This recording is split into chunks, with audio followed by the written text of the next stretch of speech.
In a small hollow in North Carolina, there have been several Bigfoot sightings. Hunters may need to be on the lookout for something other than deer when they hit the woods this week. He hadn't been spotted recently, but according to these pictures, the legendary Mothman is back. The number of UFO sightings is soaring tenfold over the past 25 years. Now, she's not talking about people. She is talking about ghosts hanging around what some say is a real-life haunted house.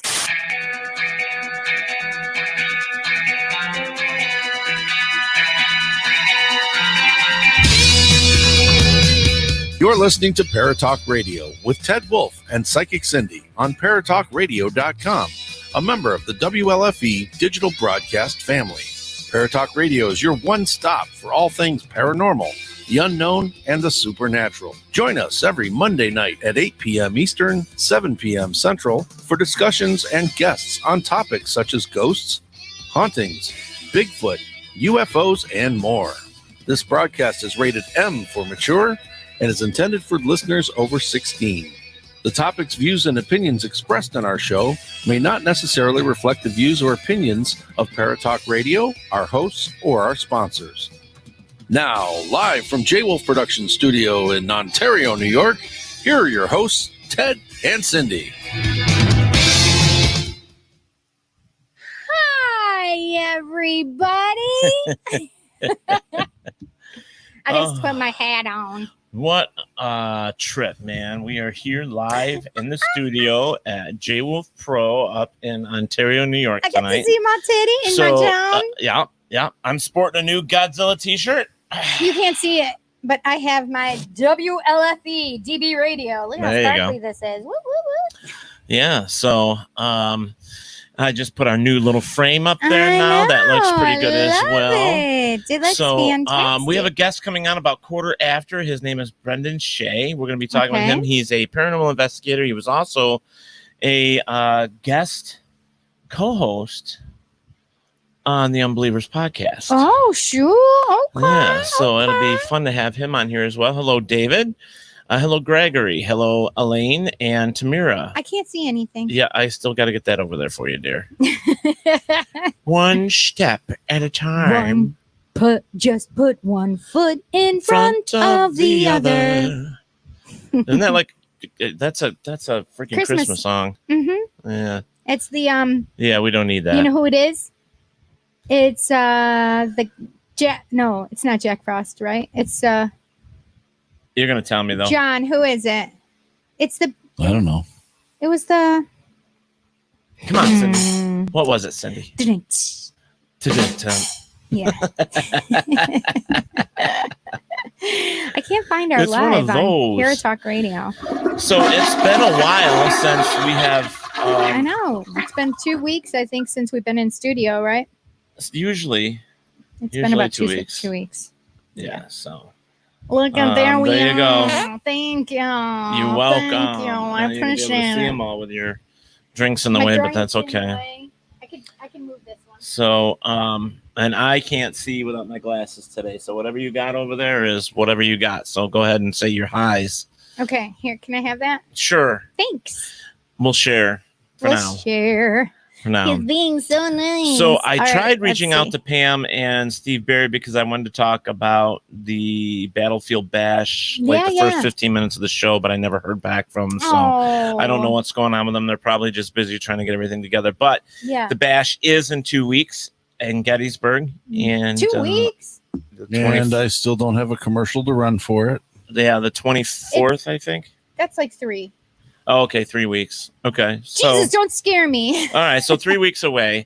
Yeah. And so it'd be great time. Yeah, as yeah. usual. Everybody, if you're coming, bring your masks, bring your sanitizer. Yes. Okay. Hi, Michael Shields. Hi, Michelle Millions. Hi, Scott in Tennessee. Scott. Hi, Brendan Shay. Brendan. Is this a real show, Scott in Tennessee? Listen, don't make me come over there. No, it's not a real show at all. This is totally fake. Brendan Shay says, we don't know. Yep, we don't know. This is one of those shows that just... Michael Shields says he's just taking care of his animals and getting ready for bed. No. Hi, Barry Martz. He says, hi, Cindy. Hi, Ted Van Son. Hello. Hi, Ted Van. Van. Hi, Dr. Nick. Cindy. 4.5 years. Yeah, that's a real show. Yeah, for you. It's been almost 2.5 for me. Yeah. Wait, July? Yeah, that would make it almost 2.5 for me. Almost. Hi, Stuart Hallett. He said, "Hey guys from Mars Hill, Maine." Nice. Well, you got our part right, Mars. We're from Mars. Actually, you're from Mars. I'm from Venus. You're from Venus. Right. Yeah, I'm from a little planet in between the two, I guess. Apparently, Uranus. Oh, thanks, that's John. That's funny. Sorry, it's also let's not. See, Michael Shields says, so far, I think my new podcast can compete. Michael Shields says, so far, I think my new podcast can compete with this. Okay. Probably. We're not for everybody. We're not professional by any means. We're just here. Barry says, great to be back in the studio. Yes, Invisible John, please say hello. Well, hello, Invisible John. That's me. Hi, Ann Diane Rima McCarthy. Hi, Shar Cash McIntyre. Yep. Hi, Elizabeth Hobner. Yep. Hobner. Yep. I was just going based on her AU. Chris Beach, my cousin. Oh, nice. I don't see that yet. Hey, Tamara Jewel Ishmael. Kay Thornton, I got over here. Hey, David Graham. That's an Unbelievers Podcast inside joke. No offense. Of course, this is a real show. Well, Teddy would know that. I wouldn't necessarily. I just thought it was funny. Yeah, because I watched The Unbelievers and The Believers. You did. Yeah, I watched them all. Yes, you did. Yes, you did. So we can share now. Guys, we have a really good show for you tonight. Really big show. Really Brendan is already in the chat room. What do you have? I have. Oh, I want one. Please. I have the caramel creams for our. There you go. You got a caramel cream. So we have. I'm eating this. It's not keto. That's right. So we have a really good show with him tonight. I love it's going to be fun to talk about normal ghost hunting, paranormal investigation versus what we've been talking about lately. A lot of things have been off the wall since this whole COVID thing. So, I mean, there's a lot of things. But you know that I am on with Talk with Teddy, my other show, and we talk about everything. It's a variety show there. And then, of course, Cindy has, well, I'm going to let her tell you what's going on with Cindy because she has something really, really cool going on. I am launching my own podcast show. It is Just Cindy, a Happy Medium. This Thursday. This Thursday. I don't have anything prepared yet. Yeah. I'm terrified. And Teddy's like, just do it. You're fine. Just do it. Just do it. Just do it. Just Cindy, So, you can do it. We have Brendan's name up here. We have a black wall with a white dot that says Brendan. So he might just be without video. There he is. He was waiting for me. That's what he was doing. He was waiting. So we got what's going on, guys? We don't hear you. White dot that says Brendan. So he might just be without video. There he is. He was waiting for me. You hear me? He was waiting. What's going on? So we got what's going on, guys? I don't know right now. I'm so we confused. don't hear you. Wait a minute. This is Brendan. So he might just be What is it doing? without video. There he is. Let's try that. Okay. Did you fix the settings? I think so. Okay, Brendan, try talking now. He's not in there. Well, where'd he go? Clicked him out. Oh, I clicked him out? Damn Well, it, he Brendan. clicked him out. Brendan, come back in. I know you can hear me. Yeah, that was kind of weird. Come back. Come back. There he is. There he is. There he is. I'm sorry. Can you hear me now? We got. I can hear Hey, you the now. Verizon commercial. Yes. Wow, you're pretty handsome. Oh, Thank you. Nice, Cindy. listen, Nice way to start an interview. Listen, we got to get closer together. I'm not trying to steal anybody's man, wait. but I will say when there's a handsome man, okay? Does that work there we for go. you? Okay, that's better. Is that better? Is better. She's Well, just thank saying, you. she's just saying you're hot, Brendan. So just deal with it and let's just Brendan. go with the show. We got Yes. it. We're good. Just Okay. accept it. We're Just- over the first it's part fine. now. Okay. All right. We got the sound fixed. We got everything else good. Awkward. Awkward. See, that's the way it's supposed to be. Is awkward. I mean, yes. I mean, shouldn't we make our guests feel awkward? Okay, I mean, so come on. what I'm going to do is I'm going to let Cindy play a role that she never she doesn't normally do. I am a thespian. Thanks, John. So I'm going to let you talk about our. I'm going to let you talk about our guest. So we're going to read a little bit of his bio that he had sent us. All right. That way we're not just kind of like rattling like we normally do. So I'm going to let her do that real quick while he's listening, and then we'll get to your comments. It's only because he can't see because he doesn't have his glasses. I don't have my glasses. I can't see that far. Okay. Brendan Shay has been investigating the paranormal field for over a decade now. As a child, he had strange. Wait, this is not correct. I don't know who sent this to us, but they didn't edit very well. As a child, he had strange experiences with the unknown, which led into a lifelong search for answers to the unexplained. Shay has been to and investigated some of the most haunted places in America and has had many strange encounters with ghosts as well as otherworldly phenomena.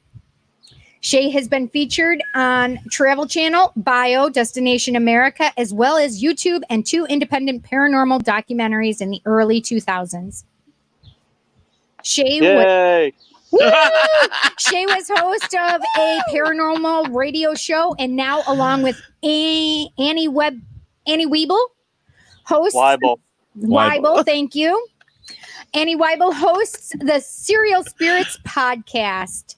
The podcast focuses mainly on the true crime, but also delves deep into the unknown, mysterious, and the paranormal.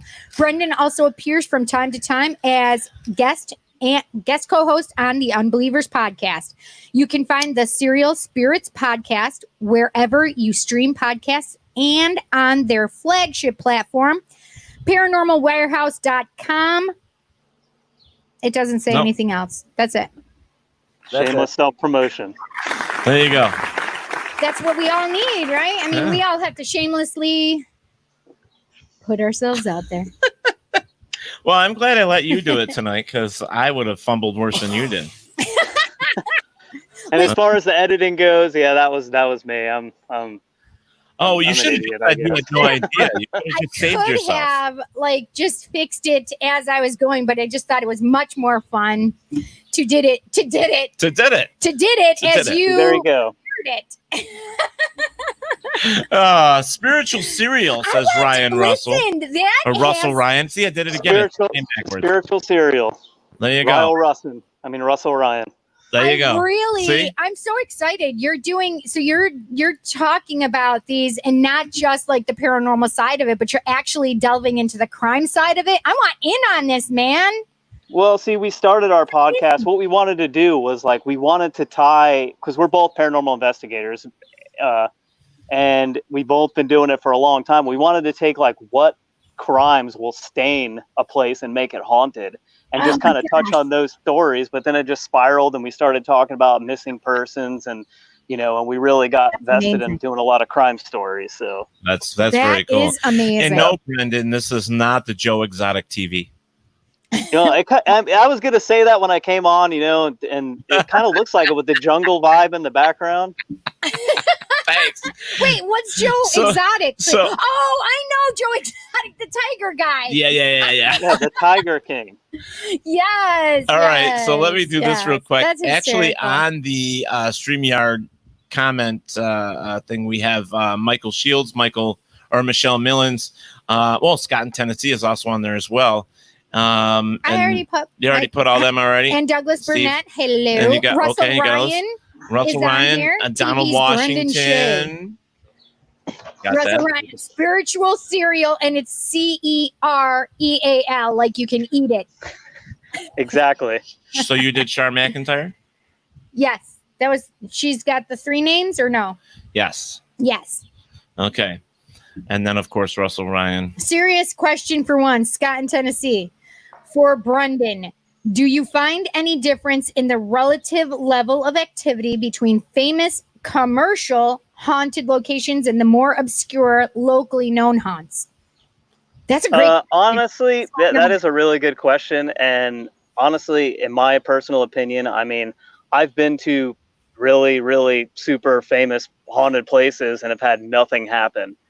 And I've also been to obscure places and had awesome stuff happen. And I've been to really famous places and have had a lot of stuff happen, and obscure places, nothing happened. I mean, it really doesn't, there's not a switch for the paranormal to turn on and off. I think it just depends if you're the right time, right. You know, the right.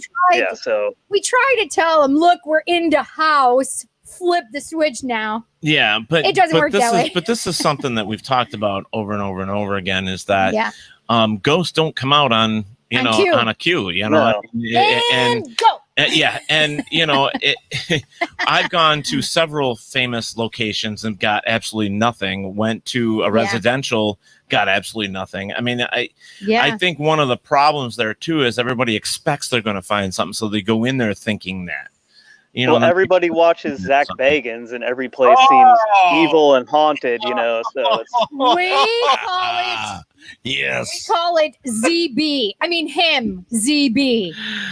Oh. We don't give him the. Yeah, I think he's the. Sorry. It's okay. I think he's the only investigator out there that gets. I'm possessed. Well, no. Sorry. Plus he gets 100% on every location. He gets something. It doesn't matter what it is. He gets something.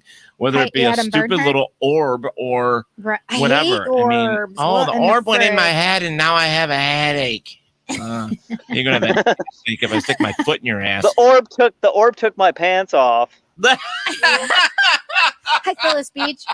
That's hysterical. My gosh. We should have had you on earlier. Oh my gosh. We could have been doing this already for quite a while. Oh, we got a bunch. Hi, Adam Bernhardt. Hi, Lisa Hagedorn. Yep. And Steve Berry. Mr. Steve, I saw you on the thing. He with a guitar. Yep. He plays bass. Yep. Hey, Rob Oakey. Wait. Rob Oakey says orbs are real. Okay. So is Uranus. And that can be taken two ways, as a planet or the thing where your root chakra is located. That's a good one. That's a great one. That's a good one. We're going to have to market that one. There you go. That's your next T-shirt. Yeah. Definitely. Yeah. Uranus? Yeah. It's where your root chakra is located. Yeah. Stuart says, I don't have a question. I don't have a question. Have you ever been to Maine ghost hunting? But it's not a question. Wait, what did he say? Have I ever been to Maine, like the state of Maine? I'm guessing so. Ghost hunting? Yes. No, I've actually never been to Maine ever, and it's one state that I really do want to go to, but I've never been to Maine ghost hunting. Right. Okay, Scott in Tennessee is hysterical. He goes, Hack Baggins? He's totally legit. Fight me. Oh, God, Scott, you're cracking me up tonight. All right. And, Steve, you better get on your game. Barry Marr says, yes, you can go to places like the Rolling Hills Asylum, in some cases not experience any paranormal activity. Right. And that's exactly true. You know, Ted Van's on bass. And you play oboe, not sing. I don't know. I think he plays bass and guitar. He plays a lot of different instruments. Nice. So, Maine has moose, no Bigfoot. You don't want to go there then. No, I'm going for I mean, I'd go for the ghost, but not Bigfoot. But I got to go. You don't do any cryptid stuff at all? No, actually, me and my girlfriend, Annie Weible, we call her Weebs. She is my co-host of Serial Spirits. Like, me and her, we started getting into doing all this cryptic stuff too, or crypto stuff too. Like, we actually live in Huntington, West Virginia, and this is like the mecca of high strangeness. Right. UFOs, Bigfoot. I mean, all this crazy stuff happens here. Yeah. We're 40 minutes away from Point Pleasant, West Virginia. So, I mean, we started getting into doing all that cryptid searching, and we go to Hocking Hills, which is where I'm from, Central Ohio. Originally, we go there and we look for Bigfoot and Hocking Hills. So yeah, we get into that, like our new thing now. So that's awesome. Yeah, I'm waiting because there's always a new cryptid. You always hear something. There's something new all the time, and I just heard of one, and I've got to look it up because I haven't had the opportunity to yet. But it was somewhere they found prehistoric bones of a creature like an alligator, but he walked on two legs, upright. Bipedal. So it's like, they found Lizard Man. They found the Lizard Man? More or less, yeah. They found sweet. So that's amazing. But I'm just like, That's a little weird. Russell Ryan says, do you and Annie have any experience with rods? Rods. Let's talk about rods for a minute, okay? Okay. Rods are a very strange phenomena, and you can actually, if you catch enough of these rods, I'm sure you've seen them, Ted. You take pictures of them. They're the little things that streak past your pictures, and you don't know what they are. And apparently, if they go in your mouth and you can eat them, and there's some form of substance because they're ectoplasm. I don't know. According to Coast to Coast AM, you can catch them in your mouth and eat them. But we have a lot of experience with rods, just like Russell Ryan does. Right. Are we? Hang on one second. I'm so sorry, Brendan. Are we actually streaming on Paratalk Radio right now? Yeah. Because I can't find it on our page. Yeah. See, it is. Right. So why can't I find it on our page? The live. It should be the very first one. Let's talk with Teddy. Oh, no shit. I don't know why it's not on yours. I don't know. That's weird. That is weird. Hell. Technology, gotta love it. But I was gonna say that the rods I have I know Russell, they did that whole episode with the rods and stuff like that. And he's the master of rods. He's the rod master. Oh man. But we've got a few pictures. But I'm not big in the rods. I'm really not. I did a haunted location where the gentleman told me that he had a rod, a golden rod, no less, I think that actually went into him and came back out the other side. What the hello operator is he talking about? I wish I had a golden rod. I think all women wish men had a golden rod. There you go. What?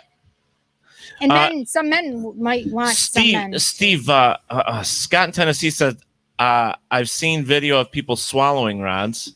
Oh, God. Thanks, Scott. Everybody wants a rod. You can't walk around with a stick and 2 walnuts in your pocket. You know what I mean? You got to have a rod. Right. And my rod is bigger than most men's rods that I know. That's nice. Steve Berry says they are bugs filled on long exposure. Some of them are. Yes, that's true. That is absolutely true. So, oh man! But there are plenty of people out there that do photography professionally, where you can contact them and give them copies of your photos. They'll actually tell you whether it's digital or the old fashioned, and they'll say, hey, this is what I believe it is. But being a paranormal investigator for a long time, we've pretty much settled on whether we do or don't believe in that stuff. But at the same time, you can't really rule anything out either. It just sits in the back, you know what I mean, until something happens. So right. Well, I think that's one of the key things, like being a paranormal investigator, is once you do that stuff long enough, you start to pick up on the little tricks, basically tricks of the trade. And there's been, times when I first started out, you take a picture really quick, especially with like point and shoot cameras, and you catch the strap of your camera in the picture, and you think, holy crap, I caught some anomaly here. And then, you come to find out, you send it to these people who've been looking at pictures for a long time. Like, no, that's the strap of your camera, or that's just moisture in the air. And everybody wants to believe so bad that they captured something. It just gets to a point sometimes where it's like people send you pictures and they want you to say, yes, this is paranormal. And you tell them, no, it's not. That it just gets to a point where you're just like, yeah, okay, you believe what you want to believe, it just. And that's a lot of times because they actually will tell you, oh, that's so and so, and like, well, why do you need me to tell you? Because I've gotten pictures, Teddy's gotten pictures, you've gotten pictures, and why ask us if you want to believe that it's something anyway? If you're telling me what it is, then you just believe that because I may. Yeah, because you don't need my opinion, because if I disagree, you're going to be mad at me. So what's the sense of telling me? Not only disagree, but I may. What is the word I'm looking for? Debunk it. Yes. Yeah. And that's a problem with a lot of things in the paranormal is, hello, Annie. In fact, your girlfriend's watching right now. Hi, Annie. Annie. Oh, wait. Annie, are you okay? Are you okay, Annie? Oh, Lord. This is a Michael Jackson night. This is the second Michael Jackson She even says that she's watching you from our bedroom. Oh, shoot. Listen, Annie, just so you know, I already told your boyfriend that he's handsome. Yeah. I started the show out with that, And I said specifically that I wasn't trying to take anybody's man. Yes. So just, but he is very handsome. There you go. And yes, Scott, there are photos with stuff like that as well, where where there is smoke from somebody smoking a cigarette, a mist because the temperature change. There are things like I've seen photos where a girl had just got done combing her hair and she went and flashed the photo and the hair was stuck to the end of her hand, which then came into the lens of her phone. Oh my gosh! So it looked like a rod, or a streak, and it's like, come on, you gotta. But yeah, people don't want you to tell them your serious opinion on it. I mean, we get that all the time. She said, "But am I aware?" Especially, the big controversy is always orbs or whatever. There's people who go outside and they take pictures like, oh, I caught 20 orbs in my picture this morning. And it's like, it just gets to the point, like I said, where you just don't even need to worry about it. I mean, they believe what they want to believe and that's fine. Right. Right. And I think that's what if you catch a rod, you got a rod. Yeah. Most of us the people that we associate, the people that we associate with, other teams and stuff like that, we pretty much all have our own opinions of it, but we still can carry a conversation without getting in a battle. Unfortunately, I believe that there are other teams and other groups and individuals that they're stuck in their own way that they don't want to give an inch. You know what I mean? So it's that. Robert White says that's why they call him the Streak. Look at that. Look at it. Robert. Robert is from down under. Yeah, he is from Australia. I really have to say, I really like what Annie wrote. She said, # serial killer or girlfriend. I would start worrying, Brendan. Listen, Dexter. That rascal's just kidding. Serial killer. What did he say? That rascal. I want to say Carolyn Regan, Christina Wolfanger, and Desiree, and Mike Lefevre for joining us as well. Thank you, everyone. And so let's start from the beginning here because we didn't go there. What got you into the paranormal in the first place, if you don't mind? I've told this story a lot of times, but Well, I mean, it's kind of starts where everybody with the intrigue, but I had stuff happen to me when I was a child that I was a really, really little kid and I can still remember it vividly, and it scared the crap out of me.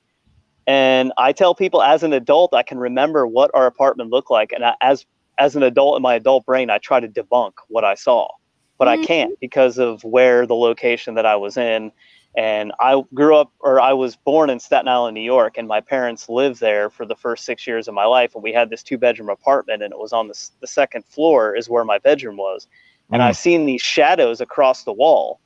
And I remember watching this shadow. It looked like an old man in a rocking chair. And I'm looking at it like I seen it, yesterday. Like it's just that clear in my brain. And out of the wall, the corner of the wall, it looked like this little kid came out and sat on the old man's lap, and they were rocking in the rocking chair. And the thing that sticks out to me the most is they were tapping their feet in time together, like they were listening to music. And it scared the crap out of me. And I remember pulling the blankets up over my face, but I had to keep looking at it. I was so intrigued at what I was seeing, but petrified at the same time. And I think it just stuck. And I just read every book that I could read about the paranormal and immersed myself in all of it. And I didn't really start investigating too much till 2005 or 6 is when I really started going to locations and investigating and trying to pick up the phenomena. But I would go on ghost walks and that kind of stuff in high school just because I thought it was cool. And Columbus, Ohio has a really cool haunted historical ghost walk. And so in 2006, I started a team with some friends, and it just took off from there. And I, just haven't stopped doing it since. That's amazing. Now you said you started, 2005-ish, 6-ish, like that. How hard was it for you to find the information? Well, it was really hard to find information to an extent, but it was the age of MySpace and Facebook was just becoming popular. So there were other people to reach out to. And fortunately, there was a guy in my hometown who had a team who asked me to join. And so I joined, and we, clicked right away. And these guys already were established team. They had all the equipment, and they were teaching me how to use the equipment. So That's cool. I got lucky in a sense because they were there. I mean, the guy literally lived 8 minutes from where I was living at the time. Wow. So I hooked up with him, and yeah, we just started going places. And sometimes that's the best, learning right on the job, because on the job training. Yeah, because you can like, let's go back. You can study and you can read books, but it's a hell of a lot different when you get into a location. It is. And here's the other thing with this as well is like, if you think about when someone like me started, there was nothing. Right. You were lucky if you saw something on In Search Of, or some. Or what was it? What was that other show on Channel 10? Mysteries. Yeah, Mysteries and. What the hell was the name of it? Mysteries. Unknown Mysteries. Unknown Mysteries. Yeah, that's it. Unknown Mysteries, I think. Stuff like you looked for ghost shows. You looked for something to give you a little bit of information. And Christ, to be honest with you, if you went and you looked in a library, most of the stuff that you found was fiction. It wasn't even real stuff, so it was just Actually, what's funny is, me and Rob Oakey talked about this. If he's in the chat room, but we talked about. I went to a Catholic school, and like they preached about not going and doing all this kind of stuff. But you would go to the library, and this is like middle school. I'm like 5th, 6th, 7th grade. You go to middle school, and they have all these books on the Loch Ness Monster, on UFOs, on ghosts, and it's like, if you're telling us not to do this, why are you trying to like tempt me? And of course, on the little card that you filled out, my name was on there like every week because I checked the book out till the spine fell off of it because I read it so many times. I mean, there's a book that I still have that my grandma gave me. It was a Reader's Digest came out with a series of paranormal books, and one of them was UFOs, The Continuing Enigma. I still have that book to this day, and it's downstairs. That's amazing. Yeah, and so I mean, there was a lot of good books out there. You just had to find them, and that was the thing. Right. Yeah. Well, I'll tell you that in the late 70s there wasn't. Right. For millennials. You didn't have the Parapsychologist Handbook. Well, yeah, readily available. We had the parapsychology books, but when you're like 12 years old and 15 years old, you couldn't understand half that shit in there. You were like, okay, what does this mean? Now I got to look it up. So I mean, you're like, is this a real book? Yeah, pretty much. But then if you're really into it, you go and you learn by experience. I mean, graveyards were plenty. People die, so that you can always go to a graveyard. Spooky houses. And, I always looked and heard when somebody said, hey, I think I got a ghost in my house. I'm like, oh, can I spend the night? And so those things. So I love this. Yeah, it's, I love it too. Russell Ryan says those Time Life book commercials were the best. Read the book. Hi, Nick. And hi, Cora. Yep. I thought there was somebody else that I just missed. You see what he wrote? He says, now the party really begins. Time to cause the comedy. Listen, we've already had that started. Yeah. I mean, Steve already told me I was a man stealer. Oh, we are not saying that, Steve. What did he say? Wait, I found a cryptid. It's hiding in my pants. Yes. It's Rod Squatch. Oh my god, but angrier. Oh my god. See, this is why you can't have a nice show. Oh my god, Steve, did you I have but see, if everybody took everything seriously, then life would be no fun. So you gotta have a little we fun. know, and that's why we get a lot of shit for what we do, and we don't care. We don't care. All right. We just pick. We just have fun with it. It's the way it's supposed to be. That's what you gotta do. That's what you gotta do. We haven't gotten arrested yet. No, not yet. Nope. I would be the one arrested, I feel, out of the two of us. Yeah. Yes. Especially if you went munging. Yeah. Lord have mercy. Yeah. I am not going to a cemetery for that, though. There you go. So now we've clarified that, when you got into this a little bit. So, and you joined a team. Mm-hmm. Now, when, you got used to like the equipment, probably pretty rapidly. I mean, most of that equipment is standard stuff now. I mean, your K2, your digital recorders, your cameras and stuff like that. And most of us had cameras, most of us had digital record. Well, we had, mechanical, recorders and little tape players. Tony. But there are a lot of other things like new. Tony Santora. Hello. Do you find any new equipment that you're fond of? You know what? I like his shirt. I've been kind of out of the whole tech side of it for a long time, but there was like all these new apps that are coming out. Ugh. You know, a lot of them I think are like loops. They like just loop over and over again. But I've had some really weird experiences with them. I've worked a lot with digital recorders, and that's like my go-to, because 80% of evidence that you catch coming out of an investigation is going to be audio, and I've got some really good stuff. So anymore, like when we're going out and doing something, we go old school and just either we bring some EMF meter, a ghost box, or a digital voice recorder, and basically, that's anymore what we do. If we do any filming anymore, it's just to document us investigating and that kind of stuff. We don't really set up cameras and stuff anymore unless we're really doing some private investigation, for a client or something. But there's a lot of really cool new equipment out there, and I tell everybody all the time, like, just if you really want something, get it, and if it doesn't work, sell it to somebody else. But I mean, it's worth trying anything. I mean, it is really, because you don't know what's going to work. Right. Yeah. Well, that's because we don't know for a fact that a ghost exists. There's no proof. We don't know that any of this stuff exists. So how can you build a piece of equipment to search out something that you can't prove exists? I mean, that's the problem. And yes, Robert, his shirt does look like it's one of the glow-in-the-dark skeletons. Yes, it does. It does. It glows in the dark.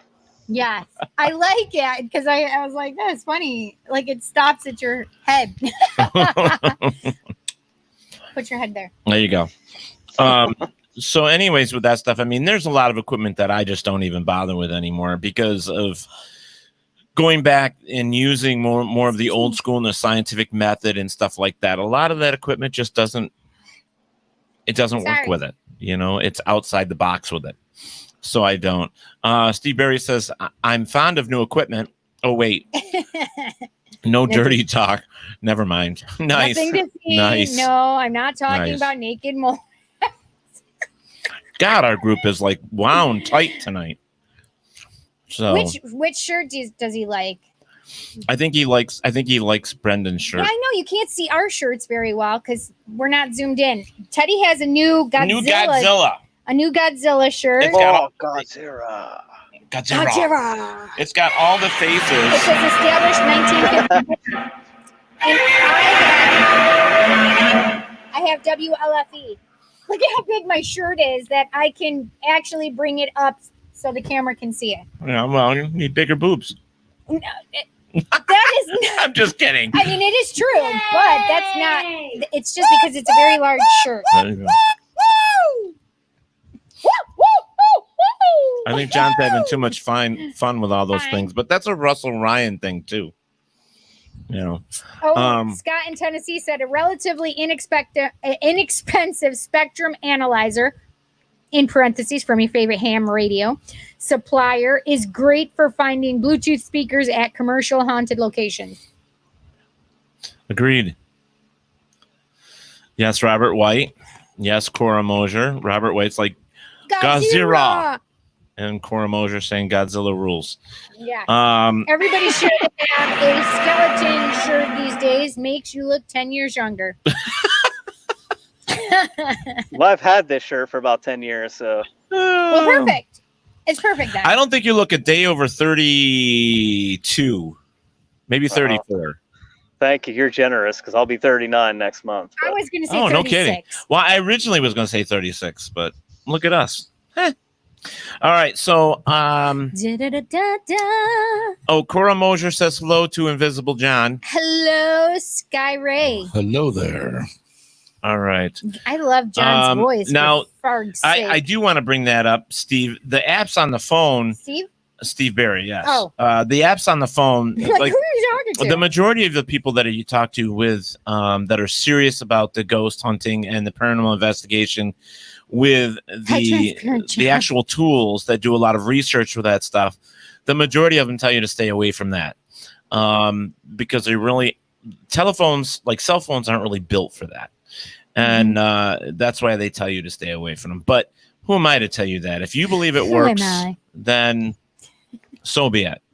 And that's what I mean. You just get to a point where it's like, whatever works for you. I mean, if you go to a place and you're serious about finding evidence, then you will do your research and you'll really get into capturing the evidence. The only issue there's rights, I have my opinions and people have their own opinion, but in my opinion, there's a right and wrong way to capture evidence. Right. But, to each his own. I mean, whatever you believe in. Yeah, and we're all like that. The only thing that I have a problem with that I do voice from time to time is that if you're going to be doing all this stuff and you're saying that you're serious, then keep records. Document. Yes, documentation is very, very important. And it's scientific method. Yeah, it's tough. I mean, if you believe that ghosts exist, then to me, in my mind, wouldn't you want to document everything that you claim you see or hear or find? Yeah, the only problem is when you're trying to use the and we've talked about this before, when you're trying to use the scientific method, trying to find ghosts, like we already talked about, they don't appear on cue. Right. And the other thing too is they tell you you can't have a control environment whatsoever. Right. No. And the other thing is because you can't control the outside. Right. And the tools that you have, they're spotty. They're not direct, you know what I mean? Yeah. So and I don't remember who said it, and I'm sure I could probably look it up to find it, but when the one person come out and said ghosts were made of EMF, for the longest time, and you still hear that, it's like, who said that ghosts are made of EMF? Prove it. Exactly. Prove it. Thank you. Everybody knows it's ectoplasm. No. And this is my own personal opinion. Again, I believe that there is a disruption in energy. I mean, all of this stuff is energy. Us talking right now is energy. We're giving off energy, right? And I believe that vibration and frequency, all of that plays, a part in all of this. And I think that if it is somebody who is dead and they're coming back from beyond, that maybe they went back to that natural frequency of the earth that the earth vibrates at. And, that's why I always relate this stuff to like the Flash, because he's my favorite superhero. Oh, you like the Flash? Okay. Yeah, I like the Flash. Like Barry Allen's my homie. Like Barry Allen is able to travel to different worlds and create different timelines and all these different things. And I think all of that really plays a huge factor in all of this stuff. Everything paranormal is connected. And I think, if you believe in just somebody who dies and passes over, it can be a ghost, that's fine. But I honestly believe that there's some interdimensional travel going on. Like all of this stuff, I think ties in together, because you see all these different shows where they're looking for, like The Hunt for Skinwalker Ranch is one of the new ones where they talk about all these different frequency stuff they run into, this weird magnetism and all. And you hear the same kind of things in different locations where all these weird phenomena happen. It's got to all tie into each other. You know what I mean? So there's also, I was just going to say something. Well, you did, but you didn't finish Smart it. Ass. Brain fire. While you're doing that, I'm going to say hi to Mick Lefevre and Kenny Butler for joining in. Yeah. Which Flash? Okay, Robert White says, which Flash? Earth 28? The one that looks like this Earth's dad? No, Barry Allen, Earth Prime, Earth 1. Nice. Listen, I really like talking superheroes. We know you do. That's when he started. I was like, oh, Yay! boy. Oh, boy. Oh, no, that's what I was going to say. Thank you so much, Spirit. I appreciate it. So this is the thing. We were talking about like the inner dimensions and different frequencies, etc. It just brought me back to the movie The Others. Have you ever seen that with Nicole Kidman? Yeah, and actually that was one of the first things that I thought. What was 10 minutes into that movie, and I figured it out when it first came out. Did you really? And I was like, made sense. The whole time convinced myself that, yes, that's what's good. It's been out forever long, so spoiler for anybody who's never watched it. She screams in the beginning, and I was like, she's dead. Funny.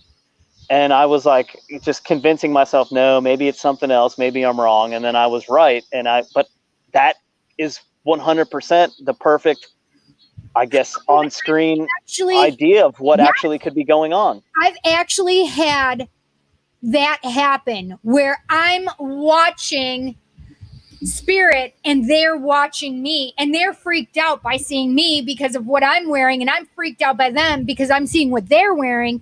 So I know that there's that very fine line between dimensions. And not only that, I've also had, especially this past fall I've had 2 different timelines already, and it was end of last fall in like February of this year.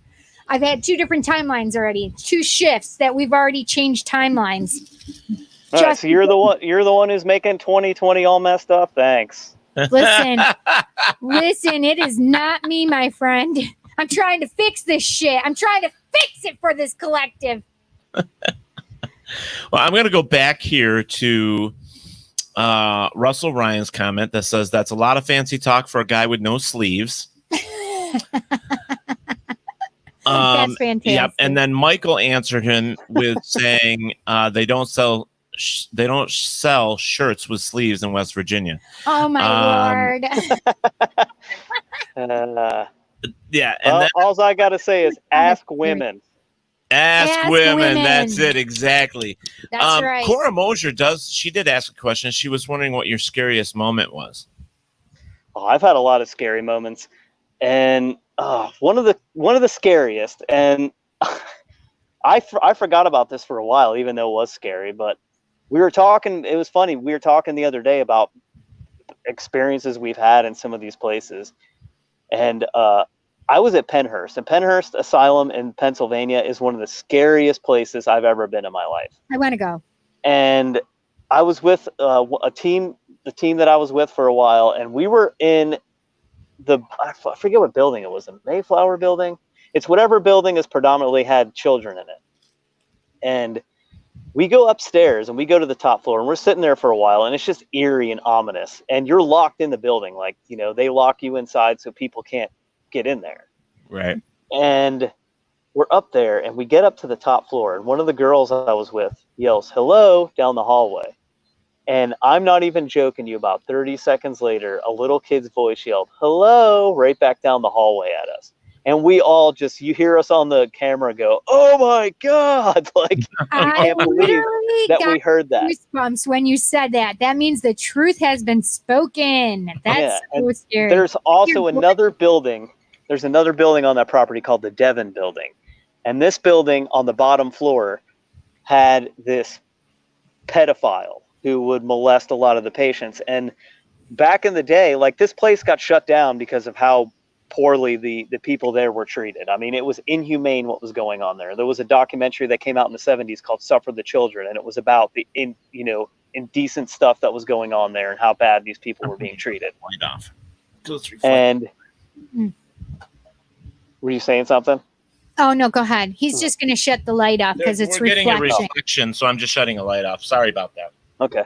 And we were down in the basement of this building, and what they used to do is, if the nursing staff didn't have enough, staff to cover the patients at night, they would leave the higher functioning patients to care for the ones who could not take care of themselves. And that's when a lot of the molestations and rapes and that kind of stuff would happen. The other patients would rape and molest these other patients.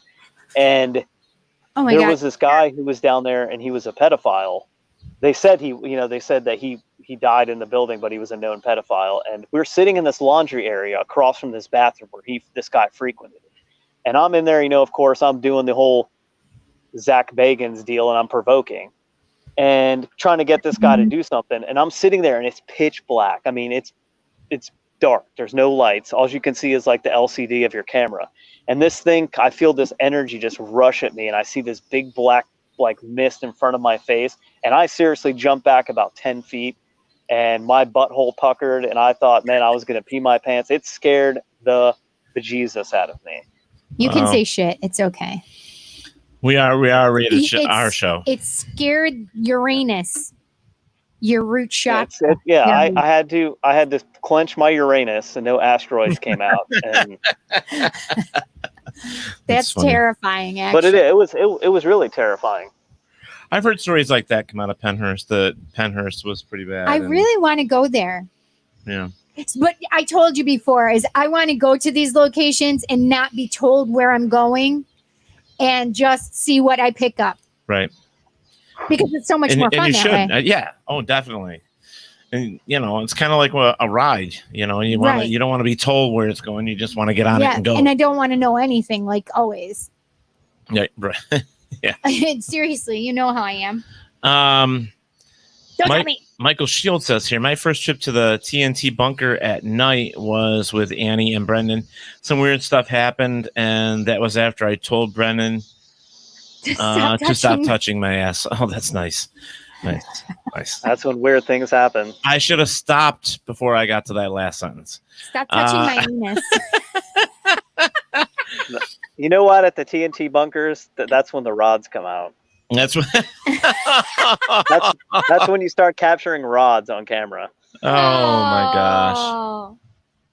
No, but Michael Shields, he's a good buddy of mine, and we go to the Mothman Festival every year, and that's the greatest thing too. Is like all the people who listen to the Unbelievable podcast and the Unbelievers podcast, all the unbelievers try to get together every year for Mothman Festival, and that was the biggest heartbreak this year because of COVID, and they canceled Mothman Festival. Well, we know because we actually made plans. We were going to go and meet you guys all there. We actually were going to kind of surprise you guys, but it didn't work when we found out that it was canceled. So, yeah. I know, it's making me sad. Yeah, because we told Russell about it, so I did tell him. Yeah, and it sucks, but it's for the best, I guess. When me and Annie were actually doing a podcast event with Hillbilly Horror Stories, and we were supposed to do Hillbilly Horror Stories. It's a podcast, a really good podcast at Kentucky. Nice. But they were putting on an event, and we were one of the podcasts. We were going to do a live podcast for them there, but now we're not doing it because they canceled Mothman.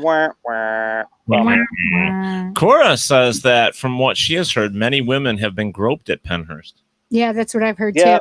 Yeah, we had it happen a couple times with the girls that were with us. I mean, it's I don't know, it's a crazy place. I mean, if you get a chance to go there, and the problem with it is it's in so much disrepair because of so many years it sat abandoned. Anymore. It's sad. Historical locations like. Oh, I think you're breaking up, Brendan. For some reason, you froze there on us. Can you still hear me? I hear you guys fine. Okay, now we got you. We just got you back. Yep. We didn't hear what you just said. Oh, I didn't know what happened. Oh, I was just saying. Oh, that's your phone, John. Oh, I'm sorry. I just heard a werewolf going off. It was pretty hysterical. I said, the building is falling into disrepair, and it sucks because a lot of these historical locations are falling apart. Yeah. And, we got to do our part and save as many as we can because they just, it's sad. But you got to know the history too about them, and that's what makes it even better. That's what makes it even more, I guess the word is, I don't know. It makes it better to save that location when you actually know the history and you actually know how important it is, especially to the surrounding community. Yeah. But if you get a chance to go there, you should. It's an awesome place. I definitely. Yeah. It's on my list. I think that's the one that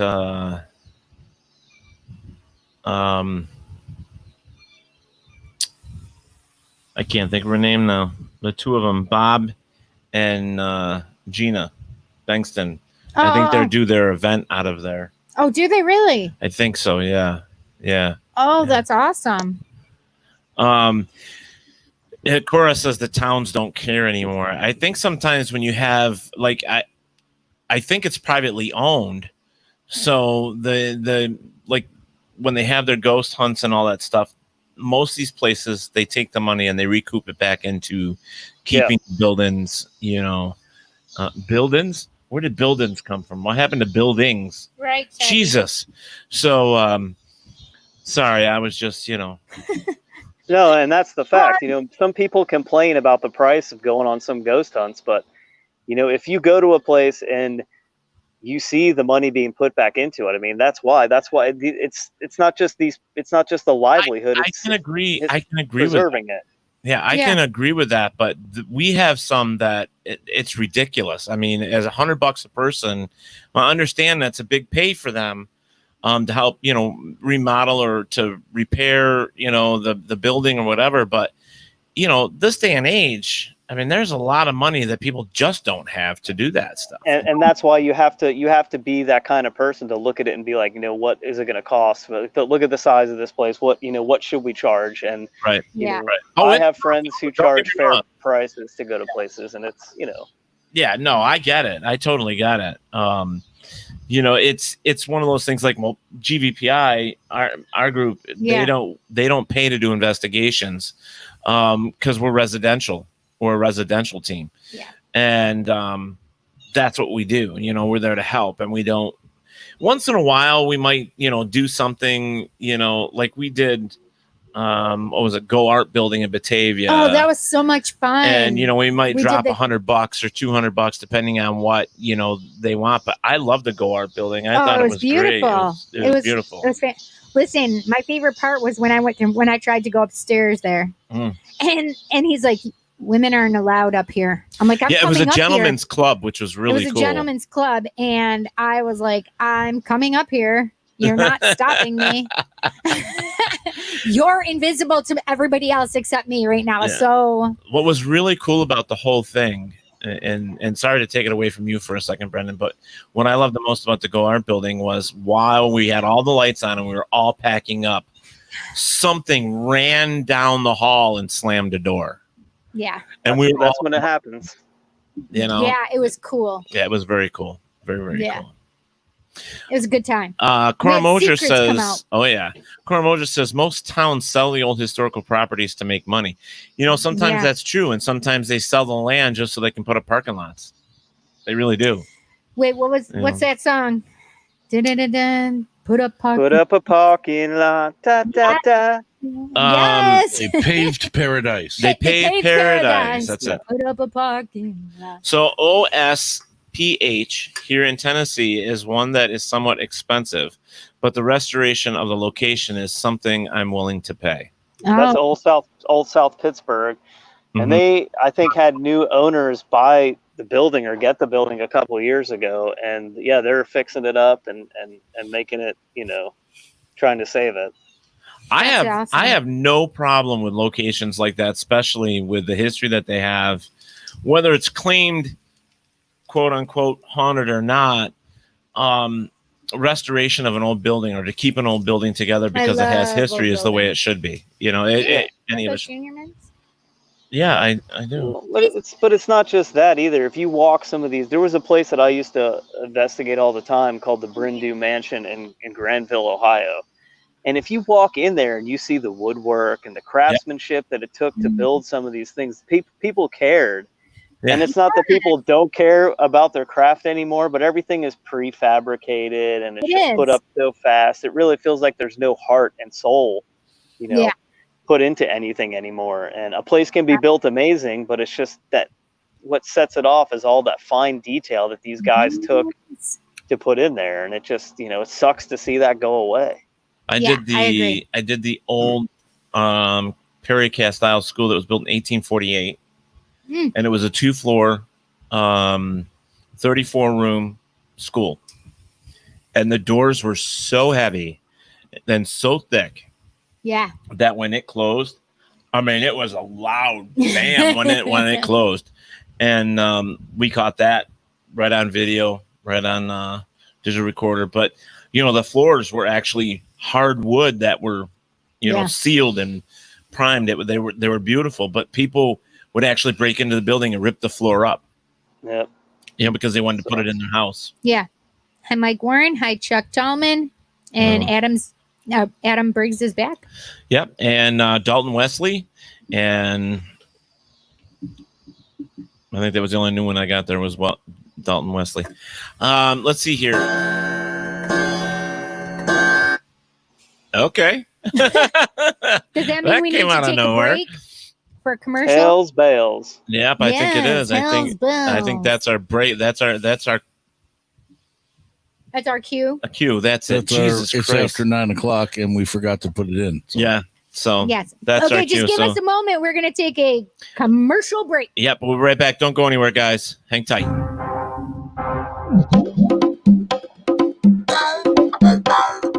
WLFE-DB Radio is looking for podcasts to join our family. You don't have to fit any strict genre. We're a plethora of shows.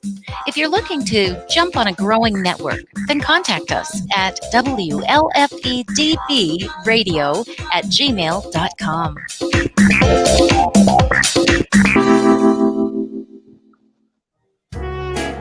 Are you looking for one-of-a-kind handmade jewelry? J by the Sea is an online store that offers handmade sea glass jewelry. Each piece has been hand-selected off the beaches of Galveston, Texas, and the shape has not been manipulated. Visit us at jbythesea.com for unique and handmade jewelry, or email jewelry@jbythesea.com. It's not only a piece of jewelry, it's a piece of history.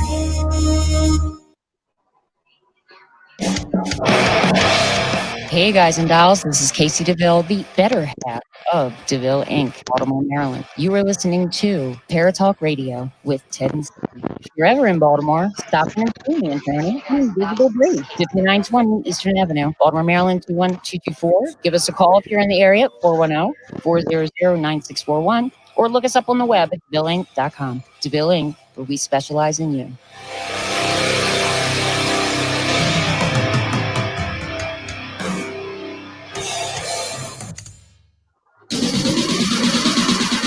You're listening to WLFE DB Radio. Now, back to our program. Yes, I concur. I concur. There you go. I concur too. I can. We are We're all in out agreement. of touch, man. We're all concurring. We're all out of touch. Yeah, that's right. So I have to tell you that we have a question for you from Russell Ryan. Russell Ryan. So Go ahead, Russell. So you understand how serious this is going to be. Speaking of, We all start giggling. I know. Speaking of prefab, has Brendan ever investigated a haunted trailer park? That's fantastic. No. Does a double wide count? Listen, there's some trailers that I know where things I know there's a have trailer happened. park right now. The whole back lane of the trailer park, which is like 15 trailers, every single one of them claimed to see something. Is he on LSD? Is he on LSD? No, I'm not on LSD. Imaginary forest friends. Yeah, that's crazy. Yeah. You know what? I haven't investigated a double wide, but I went to this place one time, and it was like this small, tiny apartment building, and we pulled up there, and it's like, the duplex houses like next to each other, but it was really, really tiny. And we pulled up there like, this place is not haunted. Come on. And this was a residential haunting. And we get in there, and all this freaky, crazy stuff happened. And like, there was like 2 kids living there, and it was basically this woman, it was her ex-husband she thought was haunting the place. He went and moved out and lived with his mom, and they were in the middle of a divorce, and he was a drunk, and he fell down the stairs and broke his neck at his mother's house. But he had children that, they had children together. And so this woman started dating this guy, and I guess the guy she was dating was doing stuff to the kids. And I guess the dad was coming back to basically protect him. And we got all these EVPs, like of him saying stuff, and they were like, we played the evidence for them, and they were like, holy crap, that's our dad. Sounds just like our dad. But the creepiest thing about this investigation was the woman didn't want to sleep up in her room because she was afraid he was gonna come up there and she was scared of a haunting. Right. Not attack her, but she was just scared. And we get up there, and there's 3 of us sitting in the room.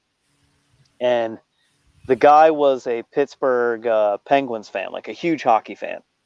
And so we're talking smack about, the hockey fan. The guy I was with, he said, yeah, the Pittsburgh Penguins suck or something like that, or they're not a real hockey team. And we legit got an EVP. And he was a bigger fella, the guy who asked the questions. It said, "Shut up, you big fat prick." That's legitimately what the EVP said. Oh my gosh. But the creepiest part about the whole thing is, and she, like I said, she didn't want to sleep in that room. She had a picture of him in his casket in a picture frame next to her bed. That's and we were like, well, no wonder why you don't want to sleep in your room. Yeah, that is a little creepy. Who would do you that? have a picture of your dead husband in his casket. Yeah, she didn't have any pictures of him like living. No, not in her room. No, but I'm Lord just saying. have I'm mercy. just saying overall. Why I mean, would you want why that would you as want your that? last picture? Like, why? And that's probably why he came back to say, "Hey, you dumb bitch, get rid of that photo and put a different one up." I don't know. I mean, what do you want me to say? I mean, come on, that's just out of it. I did have another question from Cora Mosier. She said, "So far, what has been your favorite investigation?" Ooh, that's a. You know, I used to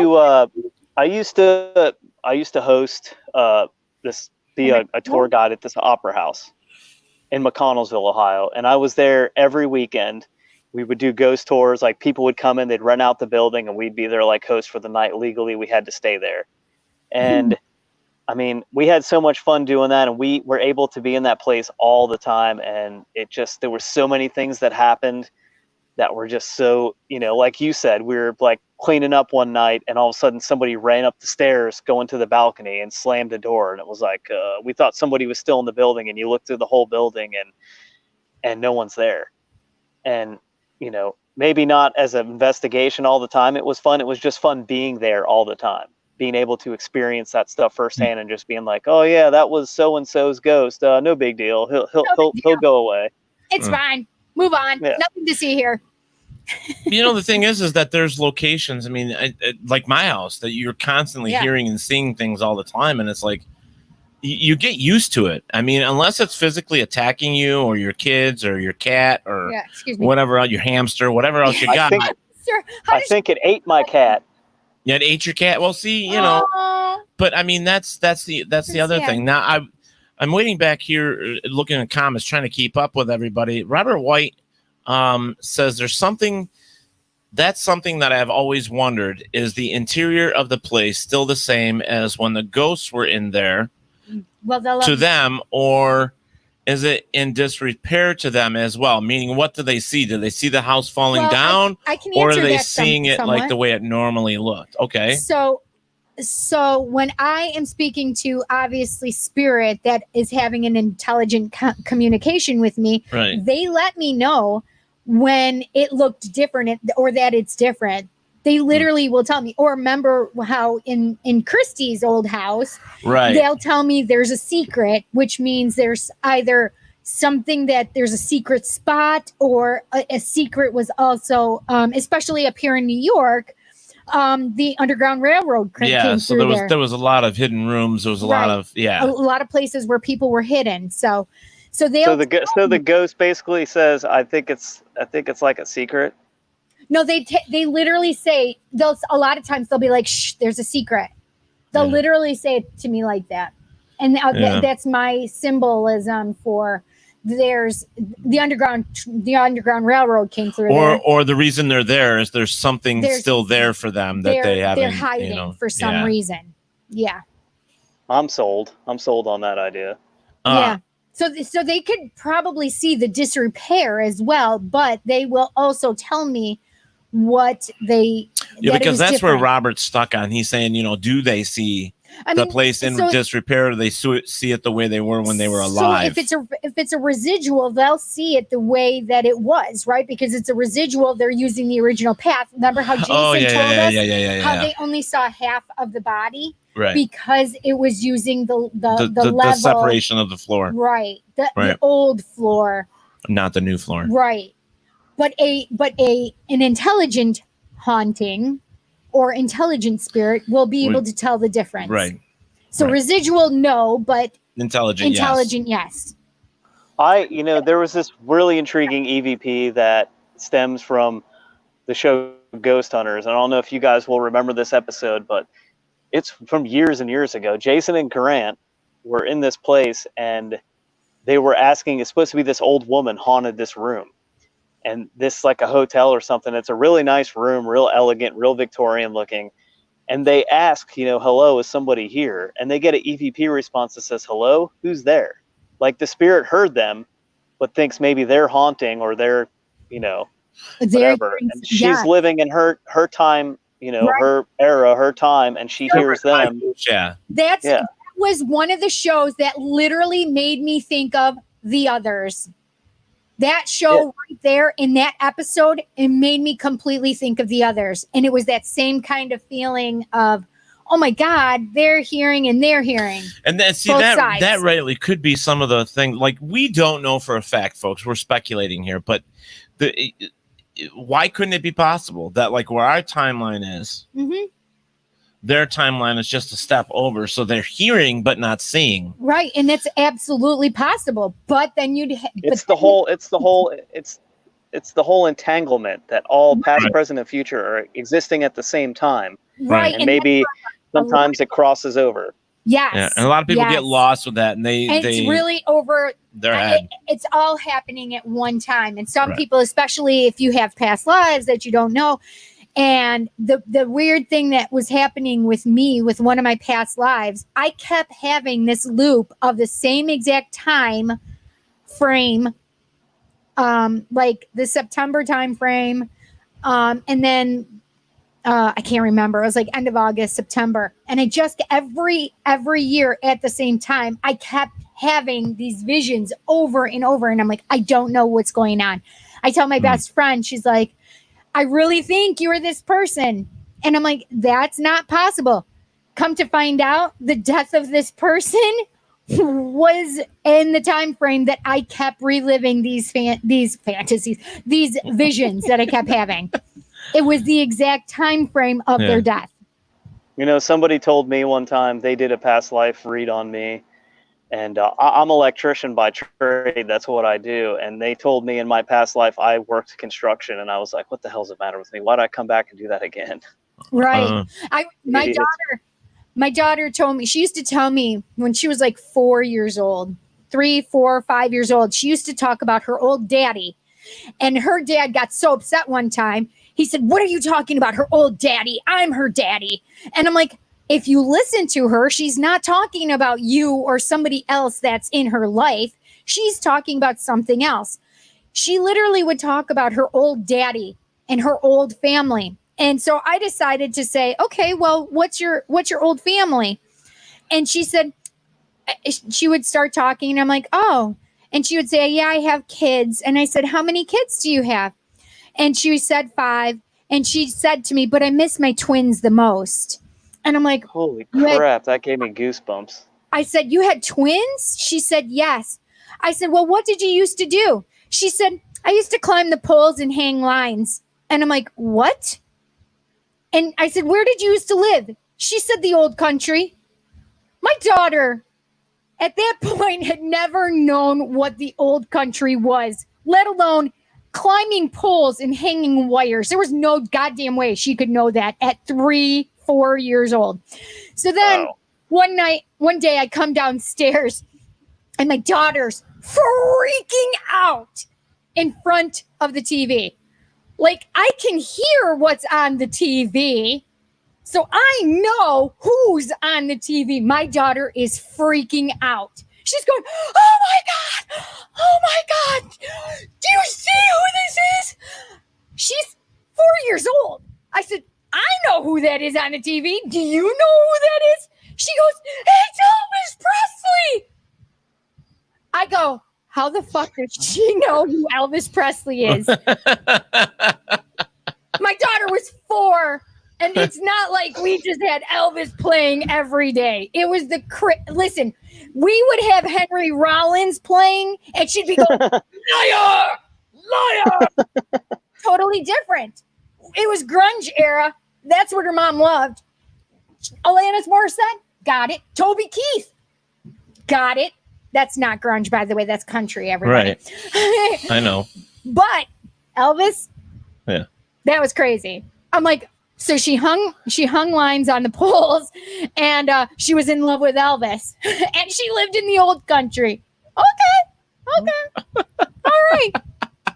Okay. I mean, it's hard for kids to make stuff up like that. That's one of the things you always have to do when like kids start talking about that. It's like, do they have an imaginary friend, or are they actually legitimately seeing something or experiencing something. Drop dead Fred. But Drop dead my Fred. sister had an imaginary friend. The only part was, how come I could see it too? Well, how come I could understand? Right? It's her imaginary friend, but you know. By the way, Robert White said Elvis never died. He just went home. Exactly. That's what I always say. Elvis comes to me. And Robert wants to know which old country. I don't know. So whenever she said that, it always made me feel like she was talking about Italy.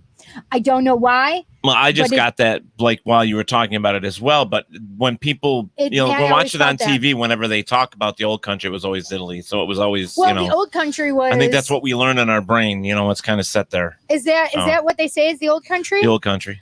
Yeah. Western Europe. Well, yeah, I would say France, England, the old country.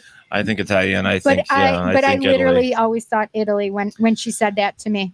And I mean, I had some crazy stories from Jessica, I mean, how many people are sat down and said, my daughter was being really naughty. She was in kindergarten and she was 5 years old. Hadn't turned 6 because she wouldn't be 6 until August. So she had been being really naughty and she used to play her dad and I off of each other. And she would say, oh, he didn't feed me. So I need to stay up and I need to eat. So I finally said, I was like, did you feed her? He said, yes. I said, fine, I'm going to get her goat today. We're not playing this baloney, right? Now, mind you, my daughter was so tiny. I would give her half of a sandwich and she'd be done way beyond full. Was it a bologna sandwich? It was peanut butter and jelly, whatever. It didn't matter.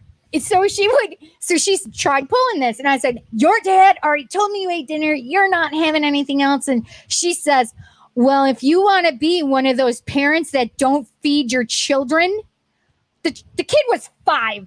And I'm like, oh, I could just imagine this little child going to school. My mother doesn't feed me. So I went downstairs. I brought her little stinking ass downstairs and sat her down. And I made her eat a whole sandwich. Oh, you're hungry? Let me see how hungry. She ate the whole sandwich. I felt terrible. So then I sat her down. I said, okay, Jessica, you have been really naughty all week this week for mommy. Tell me why you're feeling this way. What's going on? And she literally says to me, she looks up in my eyes and she's getting all, they're getting glassy because she's about to cry. And she says, sometimes I don't feel as though I'm being guided in life. I'm like, so That's now I'm feeling like a terrible parent, right? And instead of taking offense and going into ego, I decided to ask why she was saying that. And she said, because I can see everybody else's angels, but I can't see my own. So me being a good mom, I said, you can see people's angels? What does my angel look like? Oh, man. That was crazy. Sorry, we just had a tangent. A Cindy part of the show in the middle of a Brendan show. It was crazy because we were talking about that whole past. Well, I know. I'm just picking. Yeah. I'm some. Eric, I wanted to go back here because Eric popped in. Eric And he says, hi, Ted. Hi, to the lovely Cindy. Yay. And hi, Brendan. Hi. Thanks, Rick. So, Eric, and he One also word, says, flashpoint. gotta love multiverse theory. He says, there you go. Yeah. Robert says some people are tasked to do what they are good at, so maybe it's because you are a good electrician, he says. Maybe. So who was it that told you that? Was it a psychic? Yeah. Huh. A couple of them said the same thing. That's interesting. I'd be like, thanks. And I do want to. I just kicked my foot on the ground and said, "Damn it!" Yes. God damn it! Why couldn't I do like the white collar work instead of the blue collar work? Right. So I was asked earlier, and I didn't go back to it. But now, does your team have a name, and where can people find your team? I don't have a team currently. Me and Annie pretty much just do our own thing. We have our podcast. We talk about different topics every week. whether it's crime, whether it's a cryptid, whether it's paranormal story. But we kind of do our own thing, and we, you know, just basically just do serial spirits, and yeah, that's our gig right now. That's awesome. Yeah, so let's see. That's the way it's spelled, right? Serial spirits. No. Correct. Yes. Yes. Russell said C. Russell Ryan's wrong. He just Russell Ryan's wrong. Russell Ryant. Or Ryant Russell or whatever I said that one day. Russell Ryan. Yeah, whatever. Like, I'm looking at him like, what in the hell are you talking You know how about? hysterical it is when you're listening to the podcast and you hear it played like 5 times, and I'm like, oh my God, I wish I never said that. Let's talk about that for a second if we can. Like, okay. The paranormal field is great. I've met a lot of great people, and but it just sometimes it just becomes like everybody's just competing. You know what I mean? Yeah, and it shouldn't be.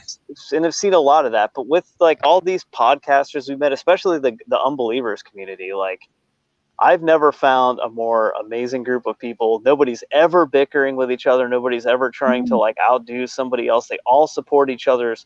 We all have our independent podcasts we do, and everybody shares it and everybody talks about it. And what a great group of people. Like there's a great community.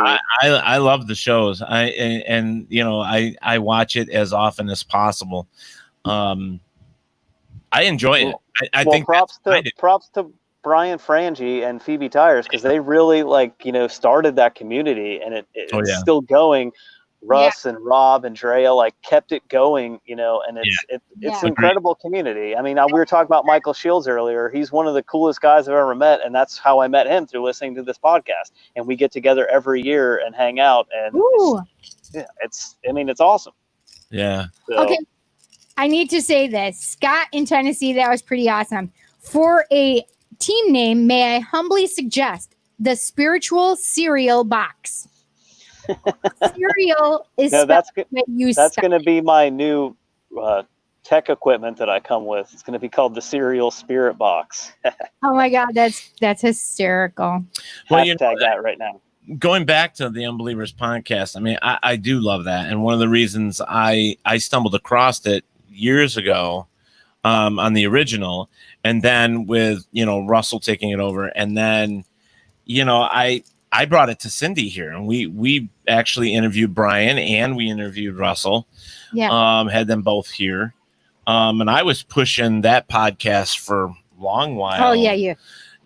And inviting friends and everyone else to watch it, or listen to it, because I loved it myself. I still do. Yeah. I think it's great.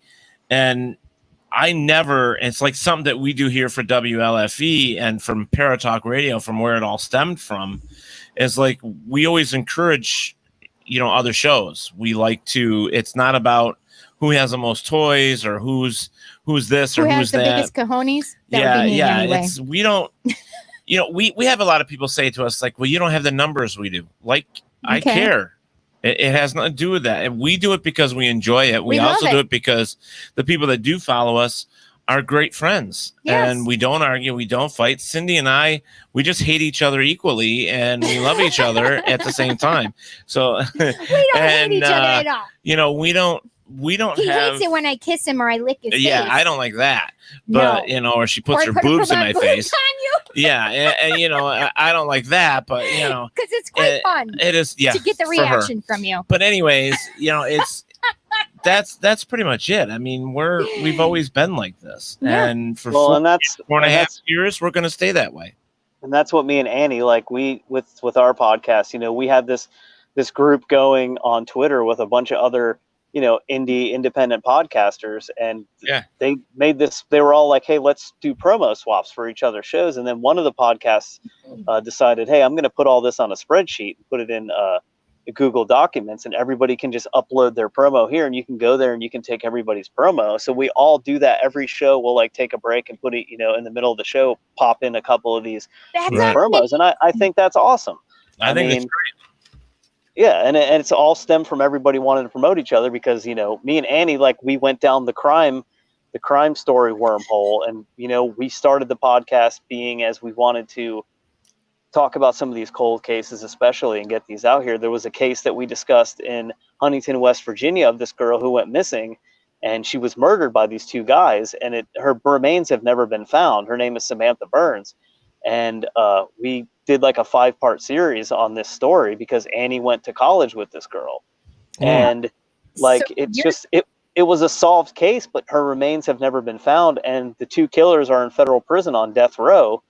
And they also killed another woman on their crime spree in North Carolina, and they were able to lead investigators to her remains 8 years after they were convicted, but they still don't know where Samantha is. And one of the guys who committed this crime is from this area, and he can't recall, quote unquote, he can't recall where they put her, and he's led investigators on a wild goose chase for years, but we know he knows.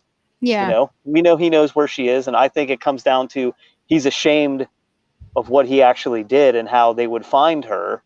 You know what I mean? And I think that maybe that's why he doesn't want to give it up, or he's just a control freak and he's trying to, you know, hold on to the information for as long as he can to save his own skin. Who knows? But the fact of the matter is we wanted to tell these stories for the victims and for the families. And it's really like the response that the community has given us, you know, and the podcast community has been amazing. And we're really grateful that we have the opportunity to be on a platform with a lot of these great shows. So when you were just talking about that, I literally saw wooded area and I saw ferns growing. So you think she's buried in the woods somewhere? I feel like definitely a wooded area, but it would be lush green at this time, and I definitely kept seeing these ferns, but they looked big to me. That was weird. Well, hard to say. I mean, they've had maps and everything else. They've looked all over in all these different places, and it's it's probably going to be someplace that you least expect it to be, or it was one of those most like real obvious places that just got overlooked.